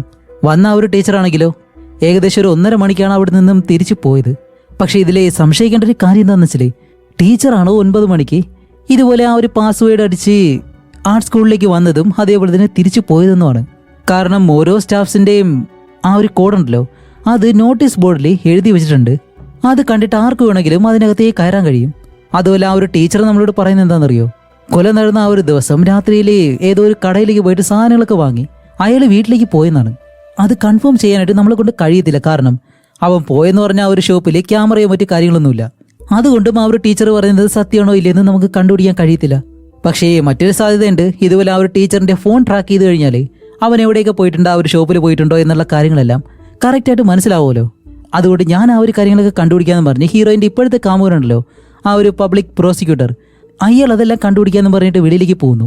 അങ്ങനെ അവിടെ നിന്ന് വെളിയിലേക്ക് ഇറങ്ങിയ ഹീറോയിന് ആ ഒരു ബോയ് ഫ്രണ്ട് അപ്പോൾ തന്നെ വിളിച്ച് കാര്യം പറയുന്നുണ്ട്. എന്താണെന്ന് വെച്ചാൽ ഇതുപോലെ ടീച്ചർ പറഞ്ഞതുപോലെ ടീച്ചർ ആർട്ട് സ്കൂളിൽ നിന്ന് നേരെ ആ ഒരു ഷോപ്പിംഗ് സെന്ററിലേക്ക് ചെല്ലുന്നു. അവിടെ നിന്ന് സാധനങ്ങളും വാങ്ങി തൻ്റെ വീട്ടിലേക്ക് പോകുന്നുണ്ട്. ആ ഒരു ലൊക്കേഷന് കറക്റ്റായിട്ട് തന്നെ കാണിക്കുന്നുണ്ട്. അപ്പോൾ രാത്രി മുഴുവനും ടീച്ചർ തൻ്റെ വീട്ടിൽ തന്നെയായിരുന്നു. ടീച്ചറും മോൾഗായിട്ടുള്ള ആ ഒരു റിലേഷൻ അതും ഫിസിക്കലായിട്ടുള്ള ആ ഒരു കാര്യങ്ങളൊക്കെ സംഭവിച്ചെന്നുള്ളത് ശരി തന്നെയാണ്. പക്ഷേ ഓൾഗയെ കൊന്നത് ടീച്ചറല്ല. അതുകൊണ്ട് ടീച്ചറിനെ പിടിച്ചു വെച്ചിട്ട് ഇനി ഒരു കാര്യമില്ല. ഇതേ സമയം ഓട്ടോപ്സി ചെയ്യുന്ന ആ ഒരു ഡോക്ടർ ഇപ്പോൾ ഹീറോയിനെ വിളിച്ചിട്ട് ഒരു കാര്യം പറയുന്നുണ്ട്. അവർ കണ്ടുപിടിച്ചൊരു കാര്യം എന്താണെന്ന് വെച്ചാൽ ഓൾഗയുടെ വായ അവർ ഒരു തവണ കൂടി ചെക്ക് ചെയ്ത് നോക്കുമ്പോൾ ഓൾഗയുടെ വായ്ക്കുള്ളിൽ ഒരു കെടാപ്പല്ലുണ്ടായിരുന്നു. അതിലെന്തോ ഒരു കാര്യം തടഞ്ഞിട്ടുണ്ടായിരുന്നു. പക്ഷെ അതെന്താണെന്ന് അറിയാത്തത് കൊണ്ട് ലാബിലേക്ക് അയച്ചെന്നാണ് ഡോക്ടർ പറയുന്നത്. അപ്പോൾ അതിൻ്റെ റിസൾട്ട് വന്നിട്ട് അതെന്താണെന്ന് കണ്ടുപിടിച്ചാൽ മാത്രമേ ആ ഒരു ലീഡ് വെച്ചിട്ട് ഇനി അന്വേഷിച്ച് പോകാനായിട്ട് കഴിയത്തുള്ളൂ. അങ്ങനെ ഇവർ ഈ ഒരു കേസ് കണ്ടുപിടിക്കാൻ ശ്രമിക്കുന്നതിനിടയിൽ ഓൾഗയുടെ അച്ഛനുണ്ടല്ലോ ആ അച്ഛനും രണ്ടാനമ്മയും കൂടി ചേർന്ന് സോഷ്യൽ മീഡിയയിൽ ഒരു വീഡിയോ പോസ്റ്റ് ചെയ്തേക്കാണ്. അവർ പറയുന്നത് വേറൊന്നുമല്ല, നിങ്ങൾക്കെല്ലാവർക്കും അറിയാം ഞങ്ങളുടെ മകളെ ബ്രൂട്ടലായിട്ട് ഒരാൾ കൊന്നത്. അതിൽ കൊലയാളിയായിട്ട് അവളുടെ സ്കൂളിലെ ടീച്ചറിനെയും പോലീസ് അറസ്റ്റ് ചെയ്തു. അതും കൂടാതെ അയാൾ ഇപ്പോൾ കൊലയാളിയല്ല എന്ന് പറഞ്ഞിട്ട് അയാളെ റിലീസും കൂടി ചെയ്തു. നിങ്ങൾക്ക് ആർക്കെങ്കിലും അവർ ചെയ്ത ഒരു കാര്യം അതിനെപ്പറ്റി അറിയാമെങ്കിൽ ആ ഒരു കാര്യം എന്നോട് വന്ന് പറയാമെങ്കിൽ നല്ല രീതിയിലുള്ളൊരു പാരിതോഷികം നിങ്ങൾക്ക് ഞാൻ തരാം എന്നെല്ലാം പറഞ്ഞിട്ട് ഒരു വീഡിയോ പോസ്റ്റ് ചെയ്യുന്നതും ഈ ഒരു വീഡിയോ ആണെങ്കിൽ നല്ലതുപോലെ വൈറലും ആവുന്നു. ഇപ്പം ആ ഒരു പണം ആഗ്രഹിച്ചിട്ട് ഒരുപാട് പേര് ഫേക്കായിട്ട് ഈ പോലീസ് സ്റ്റേഷനിലേക്ക് കോൾ ചെയ്യുന്നുണ്ട് ഒരാവശ്യമില്ലാതെ. അങ്ങനെ ഹീറോയും ഇത് കണ്ടിട്ട് നേരെ ഇവരുടെ വീട്ടിലേക്ക് വരും, ഓൾഗയുടെ അച്ഛൻ്റെ അമ്മയുടെ വീട്ടിലേക്ക്. എന്നിട്ടാണ് ആ വീഡിയോ ഡിലീറ്റ് ചെയ്യാനായിട്ട് പറയുമ്പോഴത്തേക്കും അവളുടെ രണ്ടാനമ്മ പറയും ഇല്ല എൻ്റെ ഭർത്താവ് ഇവിടെ ഇല്ലയെന്ന് പറയും. അതുമല്ല രണ്ടാനമ്മ ഇപ്പോൾ മറ്റൊരു കാര്യം കൂടി പറയുന്നുണ്ട്. എനിക്ക് 11 വയസ്സുള്ളപ്പോൾ എൻ്റെ വീട്ടിലൊരു ഫയർ ആക്സിഡന്റ് നടന്നു. അതിലെൻ്റെ കുടുംബം, എൻ്റെ അച്ഛനമ്മ, എൻ്റെ സഹോദരി ഇവരെല്ലാവരും മരിച്ചുപോയി. അന്ന് രാത്രി സംഭവിച്ച ആ ഒരു കാര്യം ഇന്ന് വരെ എൻ്റെ ജീവിതത്തിൽ നടക്കുന്നുണ്ട്. എല്ലാ ദിവസവും രാത്രി കിടക്കുമ്പോൾ എന്തോ ചുറ്റിനും തീ ഇടുന്നത് പോലെയാണ് എനിക്ക് ഫീൽ ആവുന്നത്. അന്ന് ഈ കാര്യം കണ്ട് ഞങ്ങളെ സഹായിക്കാനായിട്ട് ആരെങ്കിലും വന്നിരുന്നെങ്കിൽ എൻ്റെ കുടുംബം ഒരിക്കലും എനിക്ക് നഷ്ടപ്പെടുത്തില്ലായിരുന്നു. അന്ന് ഞാനൊരു ചെറിയ പെൺകുട്ടി ആയതുകൊണ്ട് എനിക്ക് അവരെ ഒന്നും ചെയ്യാൻ കഴിഞ്ഞില്ല. ഇപ്പോഴും അതുപോലെ തന്നെയാണ്. സഹായത്തിന് ആരെങ്കിലും വിളിച്ചാൽ മാത്രമേ ഞങ്ങൾക്ക് ഈ ഒരു കേസ് ജയിക്കാൻ കഴിയത്തുള്ളൂ. അതുകൊണ്ട് ഒരിക്കലും വീഡിയോ ഡിലീറ്റ് ചെയ്യാനായിട്ട് കഴിയത്തില്ല എന്ന് അവർ സ്ട്രിക്റ്റ് ആയിട്ട് പറയുന്നതും ഇപ്പം അതേ സമയം തന്നെ മറ്റൊരു പ്രശ്നം കൂടിയുണ്ട്. ഓൾഗയുടെ അമ്മയുണ്ടല്ലോ, അവരാണെങ്കിൽ വിഷമം സഹിക്കാൻ കഴിയാതെ ഉറക്ക ഗുളിക ഒരുപാട് കഴിച്ചിട്ട് അവർ സൂയിസൈഡ് ചെയ്യാനായിട്ട് ശ്രമിച്ചു. അപ്പോൾ മരിച്ചിട്ടില്ല. അങ്ങനെ അവരെയും പോയി കണ്ടിട്ട് ഹീറോയിൻ ഇപ്പോൾ അവരെയും സമാധാനിപ്പിച്ച് അത് കഴിഞ്ഞിട്ട് എന്താണ് ഈ ഒരു കേസ് ഇപ്പോൾ എന്തായാലും മുന്നോട്ട് കൊണ്ടുപോകണമല്ലോ. അതുകൊണ്ട് ആ ഒരു ആർട്ട് സ്കൂളിലെ ഹെഡ് മാസ്റ്റർ ഉണ്ട്, അവിടേക്ക് ചെന്നിട്ട് അയാളോട് ചോദിച്ച് ആ ഒരു ആർട്ട് സ്കൂളിൽ വർക്ക് ചെയ്യുന്ന സ്റ്റാഫ്സ് ഉണ്ടല്ലോ അവരുടെ എല്ലാവരുടെയും ഒരു ലിസ്റ്റ് തയ്യാറാക്കും. അങ്ങനെ ആ ഒരു ലിസ്റ്റിലുള്ള ഓരോരുത്തരുടെയും പേര് നമ്മുടെ ഹീറോ വായിക്കാണ്. ആദ്യം ആ ഒരു ടീച്ചർ, അതേപോലെ തന്നെ ഓൾഗയുടെ രണ്ടാനമ്മ, അത് കഴിഞ്ഞിട്ട് കുറേ പേരുടെ പേര്, ഏറ്റവും അവസാനം ജോൺ എന്ന് പറഞ്ഞ ഒരാളുടെ പേര് വായിക്കുന്നുണ്ട്. ഇത് കേൾക്കുമ്പോഴത്തേക്കാണ് ഹീറോയിൻ്റെ ഒരു കാര്യം സ്ട്രൈക്ക് ആവുന്നത്. എന്താണെന്ന് വെച്ചാൽ സ്റ്റാർട്ടിങ്ങിൽ ഓൾഗയുടെ ശരീരം ആ ഒരു പാലത്തിനടിയിൽ വെച്ച് കണ്ടെന്ന് പറഞ്ഞ സാക്ഷിയുണ്ടല്ലോ, അത് മാനസികമായിട്ട് ബുദ്ധിമുട്ടുള്ള ഒരാൾ, അയാളുടെ പേരായിരുന്നു അത്. അപ്പോൾ ഈ ഒരു പെൺകുട്ടിയുടെ ബോഡി മാത്രമല്ല, ഒരാഴ്ചയ്ക്ക് മുന്നേ വേറൊരു പെൺകുട്ടിയെ ഇതുപോലെ കൊന്നെന്ന് പറഞ്ഞിട്ട് ആ ഒരു പെൺകുട്ടിയുടെ ബോഡി കണ്ടതും ഇതേ ജോൺ എന്ന് പറഞ്ഞ അയാൾ തന്നെയായിരുന്നു. അതുപോലെ ഫസ്റ്റ് നടന്ന ആ ഒരു പെൺകുട്ടിയുടെ മരണവും രണ്ടാമത്തെ നടന്ന ഓൾഗയുടെ മരണവും ഏകദേശം ഒരുപോലെ തന്നെയാണെന്നല്ല പറഞ്ഞത്. എന്തുകൊണ്ട് ജോൺ എന്ന് പറഞ്ഞ അവൻ ആദ്യം കണ്ട ആ ഒരു കൊലപാതകം അതേപോലെ തന്നെ ഓൾഗയുടെ അടുത്ത് ട്രൈ ചെയ്തോടാ? എന്താണെന്ന് വെച്ചാൽ അതേ സ്റ്റൈലിൽ ഓൾഗയെ ഇവനും കൊല്ലുമായിരുന്നു എന്നുള്ളൊരു നിഗമനത്തിലേക്ക് എത്തുകയാണ്. കാരണം ഒരു ക്രിമിനൽ സൈക്കോളജിസ്റ്റ് ഈ കൊലപാതകത്തിന്റെ രീതിയും കാര്യങ്ങളൊക്കെ വെച്ചിട്ട് ആ കൊലയാളി എങ്ങനെയുള്ള ഒരാളായിരിക്കും എന്ന് പറഞ്ഞിട്ടുണ്ടായിരുന്നു. എങ്ങനെയാന്ന് വെച്ചാൽ പല വർഷമായിട്ട് ഒറ്റയ്ക്ക് ജീവിച്ച് മെന്റലി ഡിപ്രഷൻ അടിച്ച് ഒരു സൈക്കോ ലെവല് മാനസികാവസ്ഥയുള്ള ഒരാളായിരിക്കണം ഇതുപോലെ ഒരു കൊലപാതകം ചെയ്തത് എന്നെല്ലാം പറയുന്നുണ്ടായിരുന്നു. അപ്പൊ അതെല്ലാം ആലോചിച്ച് നോക്കുമ്പോഴത്തേക്കും ഈ ജോണുമായിട്ട് അത് കറക്റ്റായിട്ട് മാച്ച് ആവുന്നുണ്ട്. കാരണം അവൻ ഒറ്റയ്ക്കാണ് മെന്റലി കുറച്ച് അൺസ്റ്റേബിൾ ആയിട്ടുള്ള ഒരാളാണ്. അതും കൂടാതെ ഇതേ ആർട്ട് സ്കൂളിൽ തന്നെയാണ് അവന് വർക്ക് ചെയ്യുന്നത്. അതുകൊണ്ട് ഹീറോയിനും അടുത്തായിട്ട് പോകുന്നത് ജോണിനെ കാണാൻ വേണ്ടി. ഇപ്പോൾ ജോണിന്റെ അടുത്തേക്ക് ചെന്നിട്ടാണ് ഇതുപോലെ വെള്ളിയാഴ്ച നീ എവിടെയായിരുന്നു എന്ന് ചോദിക്കുമ്പോൾ അവൻ പറയും ഞാൻ വീട്ടിലായിരുന്നെന്ന്. ഇപ്പോൾ ഇവൻ മാത്രമേ വീട്ടിലുള്ളൂ, അതുകൊണ്ട് വേറെ ആരോടും ചോദിച്ചത് കൺഫേം ചെയ്യാനും കഴിയത്തില്ല. അങ്ങനെ ഹീറോയിൻ ഇവരോട് ചോദ്യങ്ങളൊക്കെ ചോദിക്കുമ്പോഴത്തേക്കും നമ്മുടെ ഹീറോ ആ ഒരു വീട് പരിശോധിക്കുമ്പോഴത്തേക്കാണ് ബാത്റൂമില്, സിങ്കില്, അതേപോലെ തന്നെ ടവലില് ഇവിടെ പലയിടങ്ങളിലായിട്ട് രക്തം പറ്റിയിരിപ്പുണ്ട്. അതുകൊണ്ട് കൂടുതൽ ഇവിടെ വെച്ച് ചോദ്യം ചെയ്യേണ്ടെന്ന് പറഞ്ഞ് അവനെ പൊക്കിയെടുത്ത് നേരെ സ്റ്റേഷനിലേക്ക് കൊണ്ടുവന്നു. ഇപ്പൊ കൊലയാളി എന്ന് പറഞ്ഞിട്ട് ഇവനെ കിട്ടി. ഇവനാണോ ഇല്ലയെന്ന് നമുക്ക് ഇപ്പോഴും കൺഫേം അല്ല.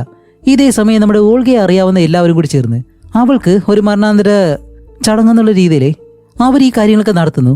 ഇപ്പൊ സ്റ്റേഷനിൽ കാണിക്കുമ്പോൾ നമ്മുടെ ഹീറോയിനോട് പറയും ഓക്കെ എന്തായാലും നമ്മൾ കൊലയാളിയുടെ അടുത്തേക്ക് എത്താറായി, അതുകൊണ്ട് ഇനിയിപ്പോൾ നാളെ അവനോട് ചോദ്യങ്ങളൊക്കെ ചോദിച്ച് നമുക്കെല്ലാം സോൾവ് ചെയ്യാം. അതുപോലെ നീ ഇനിയിപ്പോൾ അധികം നേരം സ്റ്റേഷനിൽ ഇരിക്കേണ്ട, വീട്ടിൽ പോയി റെസ്റ്റ് എടുക്ക്. ഹീറോ അവിടെ നിന്ന് പോകുന്നതും ഹീറോയിനിപ്പോൾ വീട്ടിലേക്ക് പോകാനായിട്ട് താല്പര്യമില്ല. കാരണം അവിടെ പോയിട്ട് വെറുതെ ബോറടിച്ചിരിക്കാനാണ്. അതുകൊണ്ട് വീട്ടിലേക്ക് പോകുന്നത് വരെ ഇവിടെ ഇരുന്ന് എന്തെങ്കിലും നോക്കാന്നും പറഞ്ഞ് വോൾഗ എന്ന് പറഞ്ഞ ആ ഒരു പെൺകുട്ടി അച്ഛനും രണ്ടാനമ്മ ഇട്ട ആ ഒരു വീഡിയോ ഉണ്ടല്ലോ അത് പ്ലേ ചെയ്ത് കാണുവാണ്. അതുമല്ല ഇപ്പൊ ആ ഒരു പെൺകുട്ടിയെ അറിയാവുന്നവരെല്ലാം കൂടി ചേർന്നിട്ട് ആ ഒരു മരണാനന്തര ചടങ്ങും ഒരു മരണാഞ്ജലി പോലെ നടത്തുമല്ലോ, ആ ഒരു ഫോട്ടോയെ ഹീറോയിൻ കാണുന്നുണ്ട്. പക്ഷെ ഇവിടെ വെച്ചിട്ടാണ് അടുത്ത ഒരു ഒന്നൊന്നര ട്വിസ്റ്റ്. എന്താന്ന് വെച്ചാൽ ആ ഒരു ഫോട്ടോയില് വോൾഗയുടെ രണ്ടാനമ്മയുണ്ടല്ലോ അവര് കയ്യില് മെഴുകുതിരിയും പിടിച്ചിങ്ങനെ നിൽപ്പുണ്ട്. ഇപ്പൊ അവരാണ് ഒരു സീനിൽ പറഞ്ഞത് ഇതുപോലെ അവളുടെ വീട്ടിൽ 11ാമത്തെ വയസ്സിൽ ഫയർ ആക്സിഡന്റ് നടന്നതിന് ശേഷം തീയെന്ന് പറഞ്ഞാൽ അവൾക്ക് നല്ല പേടിയാണെന്നും രാത്രിയിൽ മുഴുവൻ അതിനെപ്പറ്റി സ്വപ്നം കണ്ട് കിടക്കുമെന്നും ഇങ്ങനെയെല്ലാം പറഞ്ഞല്ലോ. പക്ഷെ ഇപ്പോഴാണെങ്കിലോ ഒരു പേടിയില്ലാതെ കയ്യിൽ ആ ഒരു മെഴുകുതിരിയും പിടിച്ചുകൊണ്ട് നിൽക്കുന്നു. അതുമല്ലാതെ ഇവരാദ്യമായിട്ടും ഈ ഒരു പെൺകുട്ടിയെ കാണാതായ ആ ഒരു ദിവസം ഈ പെൺകുട്ടിയെ പറ്റി അന്വേഷിക്കാനായിട്ട് പോകുമ്പോഴത്തേക്കും ആ ഒരു ചെയിനെ പറ്റി ചോദിക്കാനായിട്ട് ഇവരുടെ വീട്ടിലേക്ക് ചെല്ലുമ്പോൾ അപ്പോഴും ഇവര് ഈ തണുപ്പായതുകൊണ്ട് തീയെല്ലാം അടുത്തിരുന്ന് കത്തിച്ചിട്ടാണ് അവിടെ ഇരുന്ന് ഇവരോട് മറുപടിയെല്ലാം പറഞ്ഞത്. ആ സമയത്തും അവരുടെ മുഖത്ത് ഈ തീയായതുകൊണ്ട് അതിനോടുള്ള പേടിയോ മറ്റു കാര്യങ്ങളൊന്നും കണ്ടില്ല. അപ്പൊ എന്തോ ഒരു സംശയം ഹീറോയിന് തോന്നിയിട്ട് ഇപ്പൊ അവര് രണ്ടാമത്തെ ഭാര്യ ഉണ്ടല്ലോ അവരുടെ വീട്ടിൽ നടന്ന ആ ഒരു ഫയർ ആക്സിഡന്റ് അതിനെപ്പറ്റി ഹീറോയിൻ നെറ്റിൽ സെർച്ച് ചെയ്യാണ്. അങ്ങനെ നോക്കുമ്പോഴത്തേക്കാണ് വീണ്ടും ഒരു ട്വിസ്റ്റ്. ഈ രണ്ടാനമ്മ എന്താണ് പറഞ്ഞത്, നടന്ന ഫയർ ആക്സിഡന്റിൽ അവളുടെ അച്ഛനും അമ്മയും അതേപോലെ തന്നെ അവളുടെ ചേച്ചി മരിച്ചുപോയെന്നാണ്. പക്ഷെ ഒരിക്കലും അങ്ങനെയല്ല, അവിടെ പേരൻസ് മാത്രമാണ് മരിച്ചത്. ഈ 2 സഹോദരിമാരും അതിൽ രക്ഷപ്പെടുമായിരുന്നു. ഒന്നിവരും അതേപോലെ തന്നെ അവളുടെ സഹോദരിയും. അപ്പോൾ തന്റെ സഹോദരി ജീവനോടെന്നുള്ള ആ ഒരു കാര്യം തന്നെ ഇവരുടെ അടുത്ത് നിന്ന് മറിച്ചിട്ട് ഇവരെടുത്ത് അവൾ കള്ളം പറയുമായിരുന്നു. അപ്പോൾ എന്തുകൊണ്ടാണ് അങ്ങനെ ഒരു കള്ളം പറയാൻ കാരണം, അതിനുത്തരം കണ്ടുപിടിക്കേണ്ടത് രണ്ടാമത്തെ ആ ഒരു ഭാര്യയുടെ സഹോദരിയോട് ചോദിച്ചിട്ട് തന്നെയാണ്. ഓൾഗയുടെ രണ്ടാനമ്മയുണ്ടല്ലോ അവരുടെ സഹോദരിയോട് തന്നെ ചോദിക്കണം. അതുകൊണ്ട് അടുത്ത ദിവസം തന്നെ നമ്മുടെ ഹീറോയിൻ അവരുടെ ചേച്ചിയെ കാണാൻ വേണ്ടി പോവാണ്. പോകുന്നതിന് ഇതിനു മുന്നേ ഓരോ സ്ഥലത്ത് ഹീറോയിൻ ഒറ്റയ്ക്കാണല്ലോ പോകുന്നത്. ഹീറോയെ വിളിച്ച് പറയത്തൊന്നുമില്ല, കൂടെ വിളിക്കത്തുമില്ല. അതുകൊണ്ട് ഇത്തവണ ഹീറോയെ വിളിച്ചിട്ട് ഇതുപോലെ എനിക്കൊരു ചെറിയ സംശയമുണ്ട്, ഓൾഗയുടെ രണ്ടാനമ്മ നമ്മളോട് ഒരു കാര്യം പറഞ്ഞല്ലോ ഈ ഫയർ ആക്സിഡന്റിനെ പറ്റി, പക്ഷെ അതിൽ ചെറിയൊരു കള്ളമുണ്ട്, അതെന്താണെന്ന് കണ്ടുപിടിക്കാനായിട്ട് ഞാൻ പോവാണ്. എന്നോട് ദേഷ്യമൊന്നും തോന്നരുത്, ഞാൻ പെട്ടെന്ന് കണ്ടുപിടിച്ചിട്ട് തിരിച്ചു വരാം എന്ന് പറയുമ്പോഴത്തേക്കും ഹീറോയ്ക്ക് നല്ല ദേഷ്യം. ഇതാണ് ഞാൻ നിന്നോടൊപ്പം ഒരു കേസിൽ അന്വേഷിക്കാൻ വരാത്തത്, നമ്മൾ തമ്മിൽ ഒരിക്കലും ചേർത്തില്ല എന്നെല്ലാം പറഞ്ഞിട്ട് ഹീറോ നല്ലതുപോലെ ദേഷ്യപ്പെടുന്നത് ഹീറോയും പെട്ടെന്ന് കോൾ കട്ട് ചെയ്ത് അവരുടെ സഹോദരി ആ ഒരു ചേച്ചി ഉണ്ടല്ലോ അവരെ കാണുകയാണ്. എന്നിട്ട് ഇതുപോലെ അവരുടെ അനിയത്തി ഉണ്ടല്ലോ ആരാണ് നമ്മുടെ ഓൾഗയുടെ രണ്ടാനമ്മ, അവരെ പറ്റി ഈ ചേച്ചിയുടെ കാര്യങ്ങൾ ചോദിക്കുമ്പോഴത്തേക്കാണ് അടുത്തടുത്ത ഓരോ കാര്യങ്ങൾ അത് ഞെട്ടിക്കുന്ന കാര്യങ്ങൾ ഈ ഒരു ചേച്ചി പറയുന്നത്. സത്യത്തിൽ ഇവരുടെ വീട്ടിൽ ആ ഒരു ഫയർ ആക്സിഡന്റ് നടക്കുമ്പോഴത്തേക്കും വീട്ടിലുള്ള എല്ലാവരും രക്ഷപ്പെടേണ്ടതായിരുന്നു. പക്ഷെ ഇവരുടെ അച്ഛനും അമ്മ മാത്രമേ പെട്ടുപോയി. അതിന് കാരണം വേറെ ഒന്നല്ല, വീടിന് വെളിയിൽ നിന്നും ആരോ ഒരാള് ആ വീടിന്റെ ഡോറ് ലോക്ക് ചെയ്തേക്കുമായിരുന്നു. ആ സമയത്താണെങ്കിലോ വീടിനകത്ത് അവളുടെ സഹോദരി ഇല്ലായിരുന്നു. അങ്ങനെയാണെങ്കിൽ അത് വേറെ ആരുമല്ല ചെയ്തത്, ഓൾഗയുടെ രണ്ടാനമ്മ ഇത്രേ നേരം കള്ളം പറഞ്ഞ് നമ്മുടെ ഹീറോയിനെ പരിചാവരുത്തിയുണ്ടല്ലോ അവള് തന്നെയാണ് അത് ചെയ്തത്. ഇപ്പൊ അവരുടെ അച്ഛനും അമ്മയും മരിച്ചാലും ഈ ഒരു ചേച്ചിക്ക് എന്തായാലും ഭാഗ്യം ഉണ്ടായിരുന്നു തോന്നുന്നു. കാരണം ഈ ഫയർഫോഴ്സും കാര്യങ്ങളൊക്കെ വരുന്നത് വരെ അവള് കട്ടിലിനടിയിൽ ഒളിച്ചതുകൊണ്ട് അവള് രക്ഷപ്പെട്ടു. അങ്ങനെ ഫയർഫോഴ്സ് വന്നിട്ട് ഈ ഒരു ചേച്ചിയെ രക്ഷപ്പെടുത്തി. അത് കഴിഞ്ഞിട്ട് എന്താണ്, അവളുടെ അനിയത്തിക്കാണെങ്കിൽ ഈ ഒരു ചേച്ചിയെ ഒട്ടും കണ്ടുകൂടാൻ തോന്നുന്നു. കാരണം പല തവണയായിട്ട് ഈ ഒരു ചേച്ചിയെ കൊല്ലാനായിട്ട് അവൾ പല രീതിയിൽ ശ്രമിച്ചിട്ടുണ്ട്.